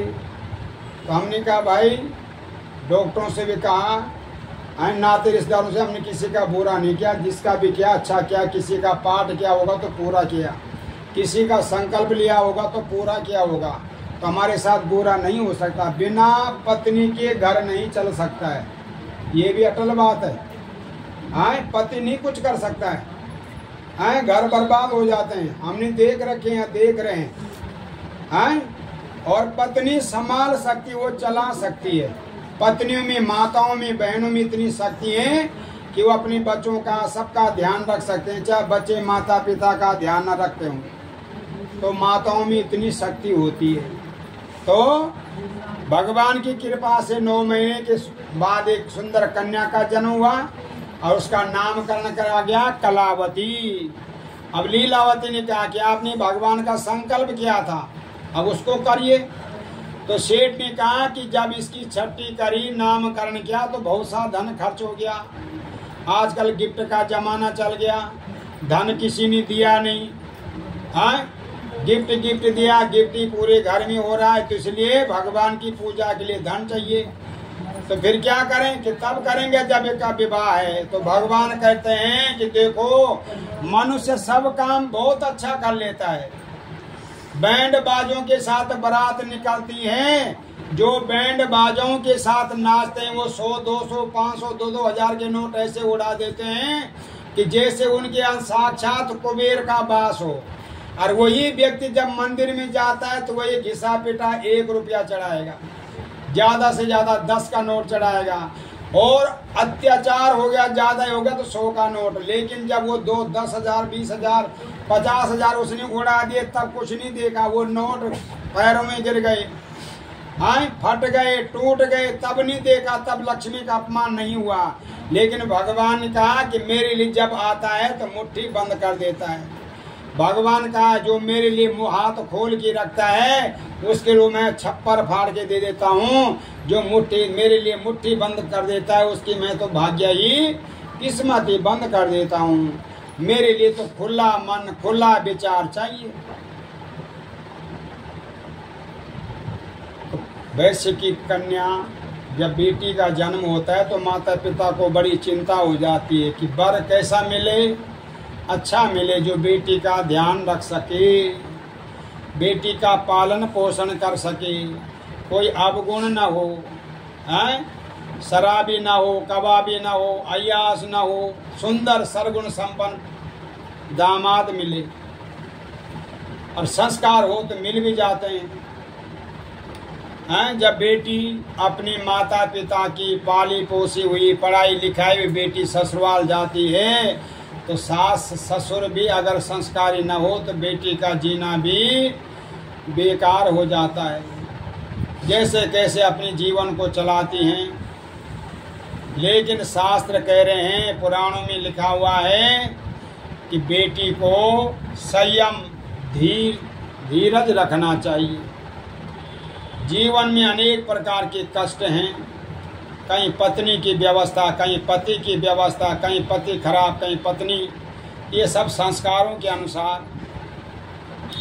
तो पूर्व में जो कुछ हमने किया है उसी का लेखा जोखा हमको प्राप्त होता है। आगे हम जो कर रहे हैं कि परमात्मा आगे हमारे बच्चों के जीवन में कोई बाधा ना हो, कोई हमको कष्ट ना हो और हमारा जीवन आनंदमय रहे। आनंदमय यही कामना हम भगवान से सुबह शाम करते हैं।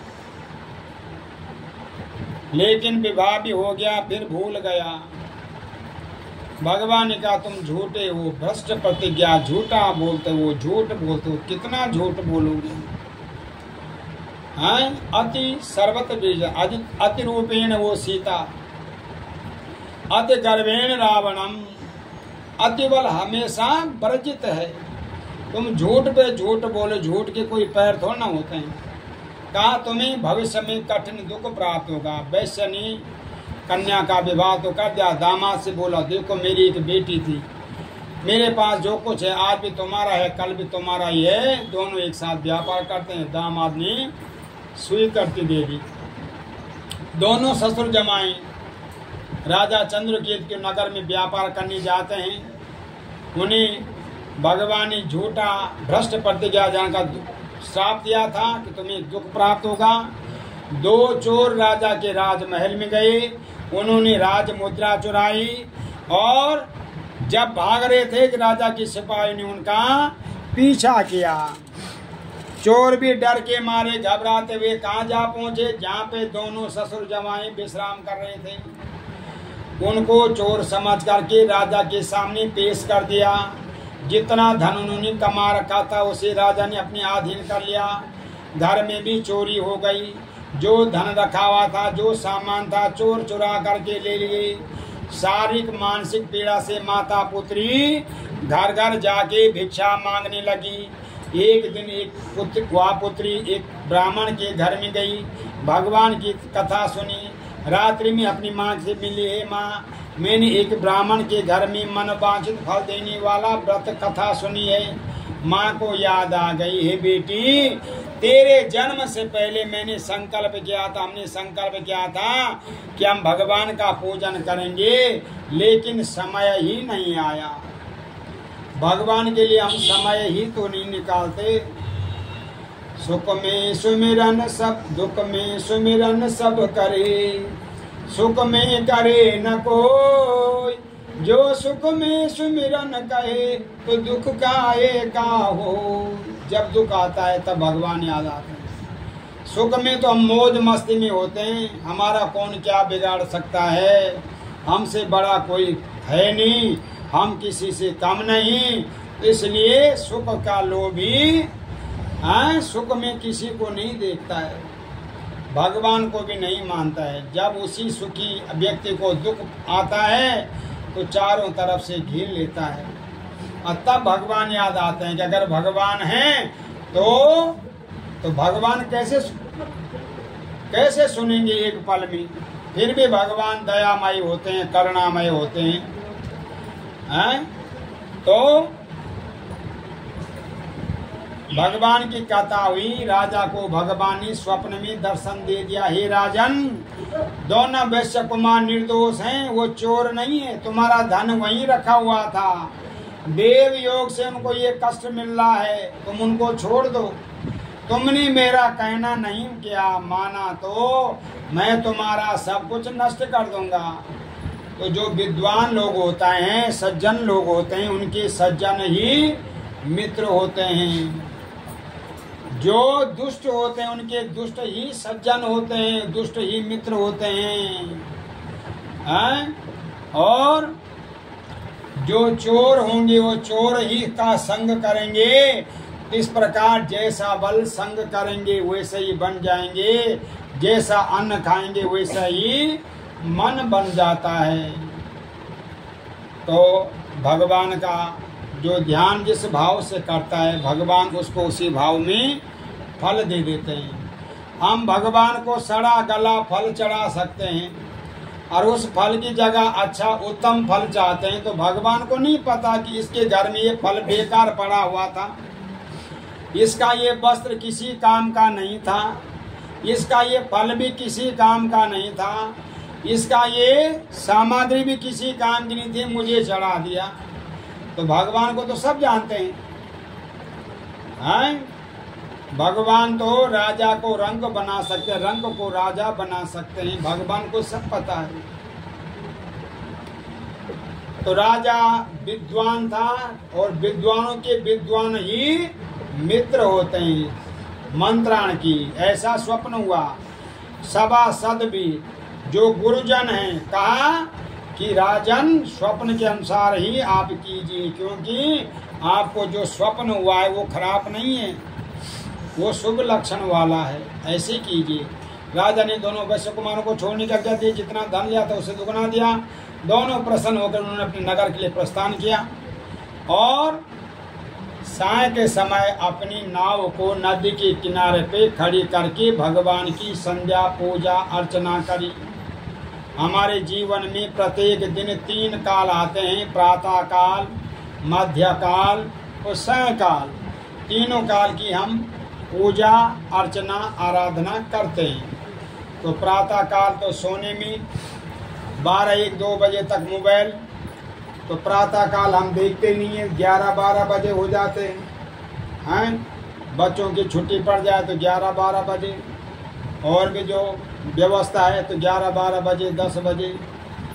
जिनके बच्चे छोटे हैं स्कूल वाले उनकी तो मजबूरी है भाई बच्चों को स्कूल भेजना टाइम पे, नहीं तो 11-12-1 बजे तक मोबाइल देखते हैं और उसके बाद 11-12-1 बजे तक उठते हैं और उसके बाद अपना नाश्ता पानी होता है। जिस टाइम भोजन होना है उस टाइम नाश्ता, जिस टाइम भोजन होना था उस टाइम। इस प्रकार हमारी दिनचर्या चल रही है। जो हमारा पहनावा था उसे अंग्रेजों ने अपना लिया और जो अंग्रेजों का पहनावा था उसको हमने अपना लिया। जो हमारा भोजन था वो अंग्रेज लोग खा रहे हैं जिन्होंने हम पे राज किया, और जो उनका भोजन था उसको हम भक्षण कर रहे हैं, नहीं कर रहे हैं। हार्ट की बीमारी ज़्यादा, ये खान पान के तो लक्षण हैं। जैसे खाएंगे उसी तरह से हमारा शरीर बनता है। कष्ट किसी को न हो, जीवन अमूल्य है, बार बार नहीं मिलता है। तो अपना बहुत बहुत ध्यान रखिए। आप ही अपना ध्यान नहीं रखोगे तो इस मृत लोक में, इस संसार में, मतलबी दुनिया में कौन किसका साथ देगा। पति पत्नी हो, प्रेमी प्रेमिका हो, माता पिता हो, बेटा बेटी हो, चाहे कोई कितना भी सगा क्यों ना हो, वो अकेला ही आया था, उसे अकेला ही जाना है। उसके साथ कोई नहीं जगह गया, ना आज तक गया है। और जो गया भी है वो किस तरह से, जब सतयुग द्वापर त्रेता का जमाना था। इसलिए जब इस मतलबी संसार में अकेले आए थे, अकेले ही जाना है, तो जो कुछ हम कर रहे हैं वही हमारे साथ जाने वाला है। बाकी हमारे शरीर पे एक वस्त्र भी नहीं होगा। जब आए तब भी वस्त्र नहीं था, और जब जाएंगे तो केवल एक वस्त्र ऊपर से लपेटा होगा। इसलिए भगवान को समर्पित रहिए। प्रभु परमात्मा जब तक ये अमूल्य जीवन है हमारी रक्षा कर दीजिए। बाल पवन में बल कुछ होता नहीं है, युवा अवस्था में जो है अपने गृहस्थ में लगे हुए हैं, वृद्ध अवस्था में कुछ होता नहीं है। तो भगवान कह रहे हैं तुम्हें जन्म देकर ही मैंने व्यर्थ कर दिया। इसलिए पुनरपि जननम पुनरपि मरणम भज गोविंदम परमानंदम। भगवान का स्मरण करते रहिए। इस प्रकार वैश्यनी जब धन ज्यादा आ जाता है तो अभिमान हो जाता है, और जब अभिमान होगा तो माता पिता भी कुछ नहीं होंगे, ब्राह्मण भी तुच्छ हो जाएंगे, उनको भी कुछ नहीं समझेंगे, हैं? और फिर अभिमान हो जाएगा। गुरु, ब्राह्मण, माता पिता का अभिमान, उनको निकालना, उनको फटकना, उनको डांटना, हैं? उनको धमकी देना, ये सब आजकल हो रहा है, होने वाला है। इसलिए अपनी रक्षा करने वाले परमात्मा का भजन करते रहिए। आपका वो भजन आपके लिए मंगलकारी बन जाएगा।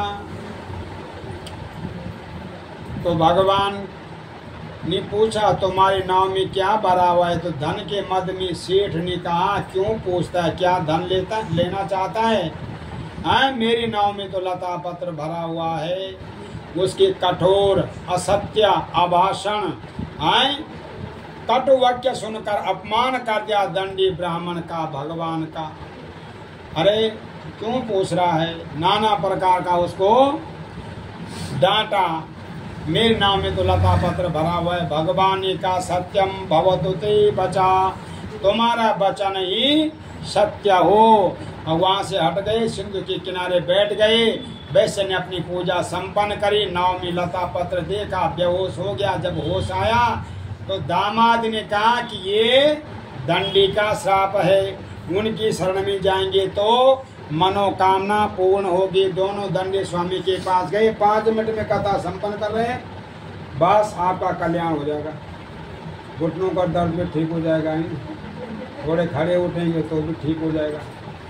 तो सत्यनारायण भगवान का स्मरण किया और दंडवत प्रणाम किया। हमने आपका अपमान किया, क्षमा कर दीजिए।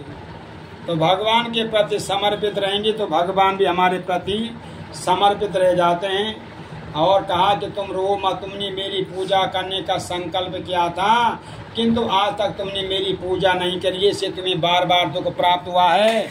और धन के मद में वैश्य ने कहा कि प्रभु आपकी माया से मोहित हुए ब्रह्मादि देवता भी आपको नहीं जान सकते हैं, मैं अज्ञानी कैसे जान सकता हूँ? मैं अपनी सामर्थ्य के अनुसार आपका व्रत करूंगा। उस व्रत के अनुसार भगवान प्रसन्न हो गए और कहा कि जाओ तुम्हारी मनोकामनाएं पूर्ण होगी। नाव में धन परिपूर्ण देखा, प्रसन्न हुई, अपने नगर के लिए प्रस्थान किया। अपने धन की रक्षा करने वाले नौकर को घर भेज दिया कि हमारे आने का समाचार घर दो। वह दूत घर गया, लीलावती को प्रणाम किया कि बहुत सा धन लेकर के दामाद जी सहित सेठ जी नगर के निकट आ गए हैं। लीलावती ने अपनी पुत्री कलावती से कहा बेटी तेरे पिताजी आ गए हैं, दामाद जी आ गए हैं। तो पहले माताएं अपने पति का नाम नहीं लेती थी, अब भी लेते हैं, अब भी नहीं लेते हैं। हमारे सामने तो फलाने जी बेटा, पति को बोलते हैं फलाने बेटा इधर आ, ये काम कर ले। हम तो कई जगह देखते हैं, तो जहाँ नहीं देते वहाँ संस्कार हैं। दामाद का भी नाम नहीं लेते थे, अभी भी नहीं लेते कुछ लोग, बेटा बेटा जरूर बोलते हैं। तो पति का नाम लेने से बल क्या होता था पता है? नहीं, पति की उम्र कम होती थी बल, इसलिए नहीं। जिनके पति का नाम जगदीश होगा तो कैसे बोलेंगे? वो आरती नहीं करेंगे। तो वो भगवान जी का, भगवान जी की आरती हम कर रहे हैं। जिनका पिता का नाम विष्णु होगा, शिव प्रसाद, तो वो शिव जी की आरती के माध्यम से कर लेते हैं ना। तो अब लोग लेते हैं, बच्चे लोग तो लेते हैं, नहीं लेते हैं बच्चे लोग। भाई हमारे बच्चे हैं, बेटी दामाद हैं, तो लेते हैं आपस में नाम। हम तो पूछते हैं उनको भाई ऐसा कब से सिस्टम शुरू हुआ? तो कहना आपका ज़माना कुछ है, हमारा ज़माना कुछ और है। अब ये कथा में वो देखेंगे सुनेंगे तो उनको पता भी लग जाएगा कि कहीं कथा हो रही थी। और तब यहाँ पर वो प्रसंग आया। तो कहा कि मैं दामाद जी के और पति के, तुम्हारे पिताजी के दर्शन के लिए जा रही हूँ, तो कार्य संपन्न करके आना। तो माँ के मुख से इस प्रकार के वचन सुनकर पुत्री भी बिना भगवान का भोग लगाए, बिना प्रसाद ग्रहण करे, वो भी पति दर्शन को चली गई। इस कृत्य से भगवान अप्रसन्न हो गई। उसके पति को नाव से जल में डुबो रहे हैं, कन्या उसको देख रही है। रोती हुई कन्या पृथ्वी पे जमीन पर गिर पड़ी। महाशोक से डूबा हुआ वैश्य परिवार बड़ा भयभूत हुआ। सबको इकट्ठा किया कि परमात्मा की कृपा से, भगवान की कृपा से हम मोहित हो रहे हैं, भ्रमित हो रहे हैं। हम अपनी सामर्थ्य के अनुसार आपका व्रत करेंगे। प्रभु हमारी रक्षा करें। त्राय माम, हम आपके शरण में हैं प्रभु, हमारी रक्षा करिए। आकाशवाणी हुई, हे साधु, तुम्हारी कन्या जो कलावती है, इसने बिना मेरा भोग लगाए, बिना प्रसाद ग्रहण करे हुए अपने पति के पास चली आई है, इसलिए इसका पति अदृश्य हुआ है। अगर यह कन्या घर जाके लौटेगी तो इसका पति अवश्य मिलेगा। वह कन्या घर गई, भगवान का भोग लगाया, आके अपने पति के दर्शन किए, अपने पिता से बोलती, पिताजी अब घर को चलिए। हमेशा पूर्णिमा संक्रांति को उनके घर में भगवान की कथा होने लगी। तो जिन घरों में भगवान की कथा हो रही है, भगवान के यज्ञ हो रहे हैं, भगवान की पूजा हो रही है, उन्हीं घरों में भगवान का वैकुंठ विराजमान है। उन्हीं घर में भगवान का सब कुछ वहाँ विराजमान है। और जिन घरों में कभी भी कोई यज्ञ हवन पूजा दूर तो वह भगवान का नाम कीर्तन भी नहीं हुआ, भगवान कह रहे हैं वो घर मरघट के सामाना, वो घर शमशान बराबर है। इसलिए वो आप सब लोग बधाई के पात्र हैं। अगर एक घर में कथा हो रही है, आस पास के 100 घरों का जो 100 योजन है, वहाँ तक भगवान जी की कथा का प्रभाव, महत्व और सदाचार पहुँच जाता है। आप सबको बहुत बहुत बधाई, शुभकामनाएं। सार्थक के उज्जवल भविष्य की कामना करते हैं। सदा आपका जीवन आनंदमय रहे, मंगलमय रहे। और आपकी जो माता जी हैं प्रीति पुत्री, तो ये भी भगवान जी के प्रति समर्पित हैं। तो आप भी स्वस्थ रहें, खुश रहें, आपके माता पिता भी स्वस्थ रहें। सुंदर कथा, सुंदर भाव जब आपके घर में आए हैं तो ऐसा कम देखने को मिलता है। ऐसा यदि हम लोगों के घरों में मिलता है, तो मैंने आपके घर में देखा है कि ब्राह्मण आए हैं, उनके पैर धोने, उसका महत्व भी सुनिए कि जिस घर में ब्राह्मणों के चरण पड़ते हैं वो घर भी भगवान का तीर्थ रूप बन जाता है। जिस घर में ब्राह्मण के पैर धोए जाते हैं, जो आपने धोए हैं, तो ये तो मैंने बहुत कम देखा है। 100% घरों में हम जाते हैं तो 1-2% घरों में ऐसा होता है। तो यावत कुरुक्षेत्र, जिस प्रकार भला आप कुरुक्षेत्र की दर्शन कर लें। कार्तिक महीने के संपूर्ण दान पुण्य कर्म आप कर लें और 100 कन्याओं का भी बलिदान कर लें, उतना फल ब्राह्मणों के चरण रज धोने से प्राप्त हो जाता है। ब्राह्मणों के पैर धोने में, ब्राह्मण हमारे यहाँ गढ़वालियों में, पहाड़ियों में जो है, जो ब्राह्मण घर में आते हैं, पुरोहित आते हैं, हमारे यहाँ एक चीज अभी भी है। कोई यज्ञ हो रहा हो, कोई कथा हो रही हो, तो हमारे यहाँ ऐसा अभी भी है, हमारे यहाँ होता है, ये सब हम लोग करते हैं। तो आप भी बधाई के पात्र हैं, क्योंकि आपके संस्कार उसी समय दिख गए थे कि आप संस्कारवान परिवार है। और इस परिवार को, शर्मा परिवार को, ब्राह्मण परिवार में ज़्यादा सम्मान आदि प्राप्त हो जाता है। और आपको बहुत बहुत शुभकामनाएं। आपका ये बालक और आप सब लोग यशस्वी बने, ज्ञान धन से परिपूर्ण रहें और आपकी दिन दुनी रात चौगनी हो। कथा खराब लगी होगी तो यहीं पे मेरे को बता देना, और खराब अच्छी लगी होगी तो दूसरों को बताना, तब मुझे बताने की जरूरत नहीं है। बोलो सत्यनारायण भगवान की। सदानंद ब्राह्मण का दूसरा जन्म क्या हुए? सुदामा नामक ब्राह्मण बने। अब हमारा दूसरा जन्म जो होगा तो पता नहीं क्या होगा, लेकिन उनका दूसरा जन्म की कथा बता दी आपको। दूसरा लकड़हरे का जन्म, जो लकड़ी बेच करके अपने परिवार का पालन पोषण करता था, वह दूसरे जन्म में क्या हुए? गुह्यराज। भगवान श्री राम जी की पूजा करते, उनकी कृपा से भवसागर पार हो गए।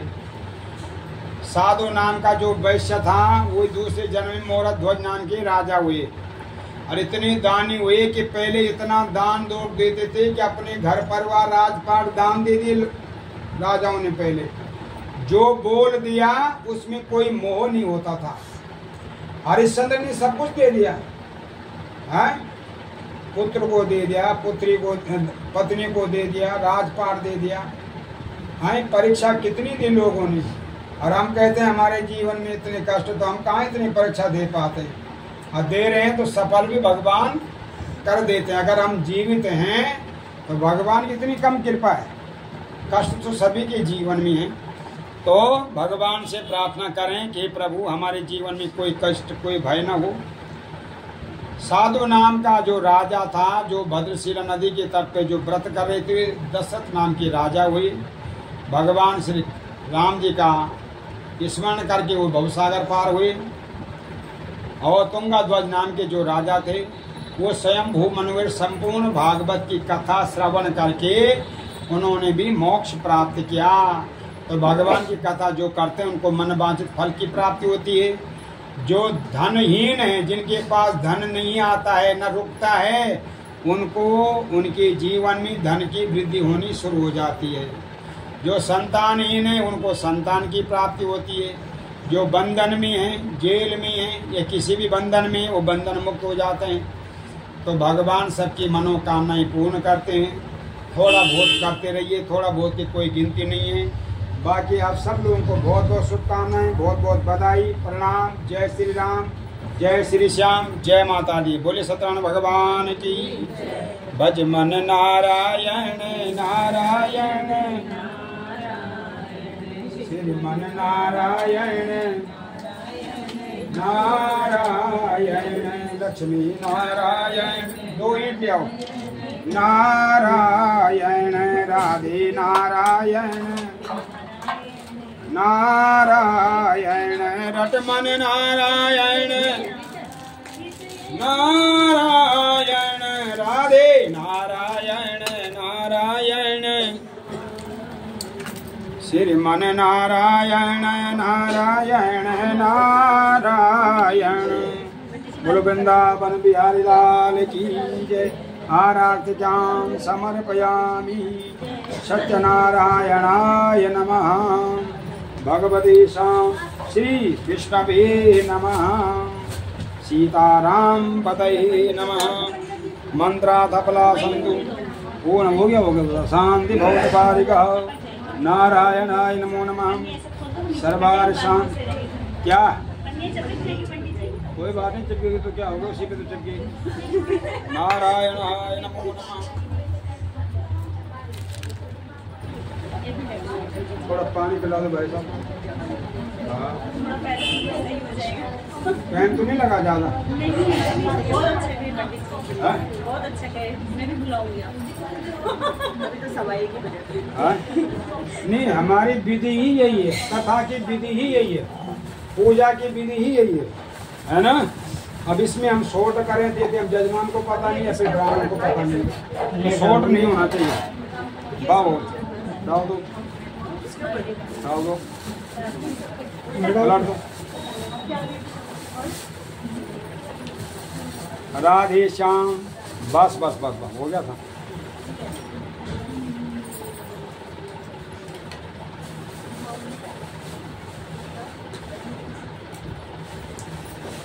पहले कच्चे घर होते थे ना, तो हवन गोबर से लीप लिया, उस पे हवन हो जाता था। अब पक्के घर होते हैं तो वहाँ जो है पत्थर पुत्थर टूटने का डर होता है, इसलिए।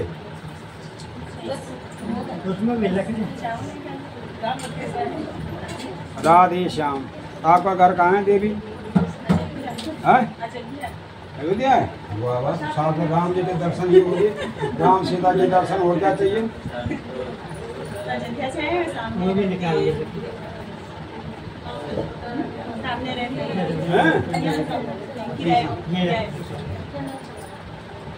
कब से हैं? 1.5 साल हो गए। अच्छा अच्छा अच्छा, बहुत बढ़िया। तो थोड़ा कम कर दो या बंद कर दो। बंद तो आँख में लगी जाता। थोड़ा तब तक चलो, फिर बैठना पड़ेगा। चंद्रादित्योज धरणी विद्युदग्नि तथैव च तमेवं सर्वज्योतिषं कपूरार्धजां समर्पयामि। हरि ओम। सीताराम पतये नमः। जय हो। वाह वाह वाह, सार्थक, बढ़िया हो गया बेटा, आनंद। यो बच्चा बहुत ज्ञानी बनेगा, है भाई। सार्थक ठीक हो गया बर्थडे। अब बर्थडे में चाहे होटल में जाओ, चाहे केक काटो, कुछ भी करो, है पूजा हो गई बस, चाहे कुछ भी करो फिर, है नहीं बस। दोस्त कितने हैं भाई साहब, है नी?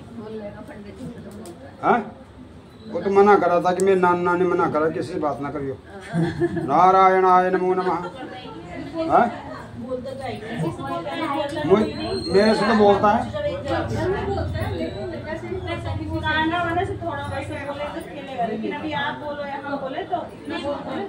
स्कूल की मैडम ने भी मना करा कि किसी से बात ना करियो, है नी? हाँ स्कूल वाले जो मैडम टीचर है ना, वो भी मना कर रही थी, है ना? बोलो जय श्री श्याम। तेज बोलो, सुनाई नहीं दे किसी को। तुम्हारी आवाज मंदिर में खुल जाएगी, बस मैं पकड़ा दूंगा मैं तुम्हें बस 15 दिन के बाद, ठीक है? जिन बच्चों को कुछ नहीं आता था उनको माइक पकड़वा दिया मैंने, सारे मंत्र। अरे इतने मंत्र तो कहीं होते भी नहीं जितने हमारे यहाँ होते हैं खाटू श्याम में, हैं? आरती में वो भी, पहले तो आरती का पता नहीं होता लोगों के मंदिर में हो रही नहीं हो रही। चलो 5 बार घी लो भाई साहब, चम्मच ले लो, ये कटोरी है भाई साहब, यहीं पे बैठे रहो। अजय आपको कहाँ कष्ट कराना है आपको। लो 5 बार घी डालो, अब वापसी की बूंद इसमें डालो, बस। प्रजापति स्वाहा, स्वा भी बोलना है, बोलो स्वाहा। स्वा कौन है? अग्नि की पत्नी, 2 पत्नी इनकी, एक का नाम स्वा है और एक का नाम स्वधा है। स्वा देवताओं की माता है और स्वधा पितरों की माता है। स्वधा किसकी माता है? पितरों की। और स्वा कौन सी है? देवताओं की माँ है। ये इनको भोजन पहुंचा देते हैं, जिस मंत्र के द्वारा जिस देवता का नाम लेंगे उनको वो भोजन पहुंच जाएगा। प्रजापति स्वाहा, बोलो स्वाहा। इदम प्रजापति नमः। वाह वाह वाह। अग्नि स्वाहा। फिर इस उंगली को भी हटा देना, ये क्रोध का है, ये वाली बताओ। ये क्या है? तर्जनी। हाँ क्रोध का प्रतीक है ये। किसी को गुस्सा दिलाना हो, कल मैडम को उंगली दिखा दो यूं करके, हाँ बस तो पता लग जाएगा फिर, ठीक है ना? तो इसलिए नहीं दिखाते उंगली, है ना? ये उंगली बड़ी खतरनाक है। ये पंडित जी आप बता जाओगे बहुत बड़ी से पड़ सका, समझ गए? नहीं वो बहुत समझदार है, तो ठीक है। ये उंगली नहीं दिखानी किसी को। पहले मम्मी को दिखा के ट्राई करना, क्या फल मिलता है, फिर उसके बाद ठीक है। भगवते शाम इसको नहीं दिखाता, इसको। ये 2 उंगली हमारी पूजा में नहीं है। कौन कौन सी? 2, एक ये और एक ये, है ना? ये खाली पितरों के लिए लगती है। किसकी लगती है? पितरों की। और ये किसी काम में नहीं है। ये अंगूठा पूजा में हो जाता है, तिलक लग जाता है इससे, एक इससे तिलक लग जाता है, एक इससे। 3 उंगलियों का प्रयोग होता है ये पितृ कार्य में। ये समझ गए? प्रजापति स्वाहा। इदम प्रजापति नमः। अग्नि स्वाहा। इदम अग्नि नमः। भुव स्वाहा। इदम सूर्याय नमः। अम्बे स्वाहा। इदम अम्बिके नमः। अंबानिके स्वाहा। इदम अंबानिके नमः। डालते रहो, आपको कुछ नहीं होता, चिंता न करो। अम्बे स्वाहा। अंबानी था ऊपर डालने की जाती नहीं, नीचे डालो सीधे। तो देखो मैं बताऊं, छोड़ो। प्रजापति स्वाहा, ये डाल दिया, एक बूंद यहाँ बस। प्रजापति स्वाहा, बोलो स्वाहा। इदम प्रजापति नमः। अग्नि स्वाहा। इदम अग्नि नमः। भुव स्वाहा। इदम भुव। नवग्रहों को प्रसन्न करना है भाई।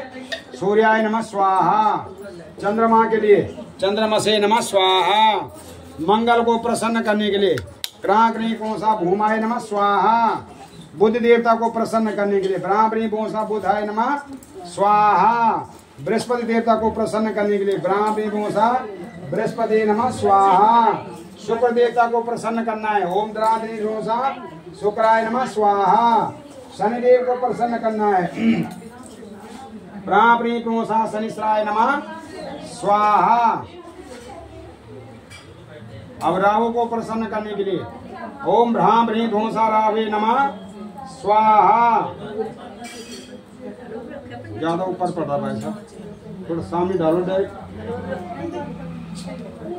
बस गणपति नमः स्वाहा। हाँ ये पंडित जी हाथ नहीं जलेगा, चिंता ना करो। हलवा पड़ेगा इसमें, हाँ? हलवा पड़ेगा इसमें कह रही है नारियल में जो आप ये हलवा के दावतें अलग से डाल देंगे, बना रखा है। ले आओ, 5 आवतें अलग से पढ़ेंगे।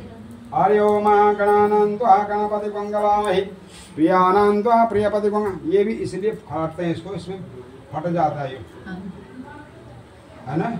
ये तो सिरफल की आवती दी जाती थी ना, तो इसका भी विधान है।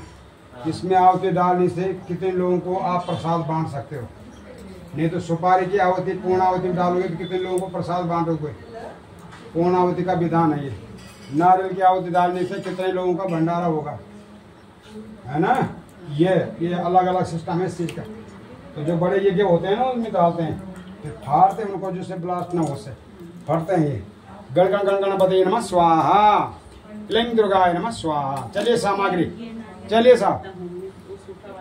बस गण गण गण गण गणपति नमः नारायणाय नमः।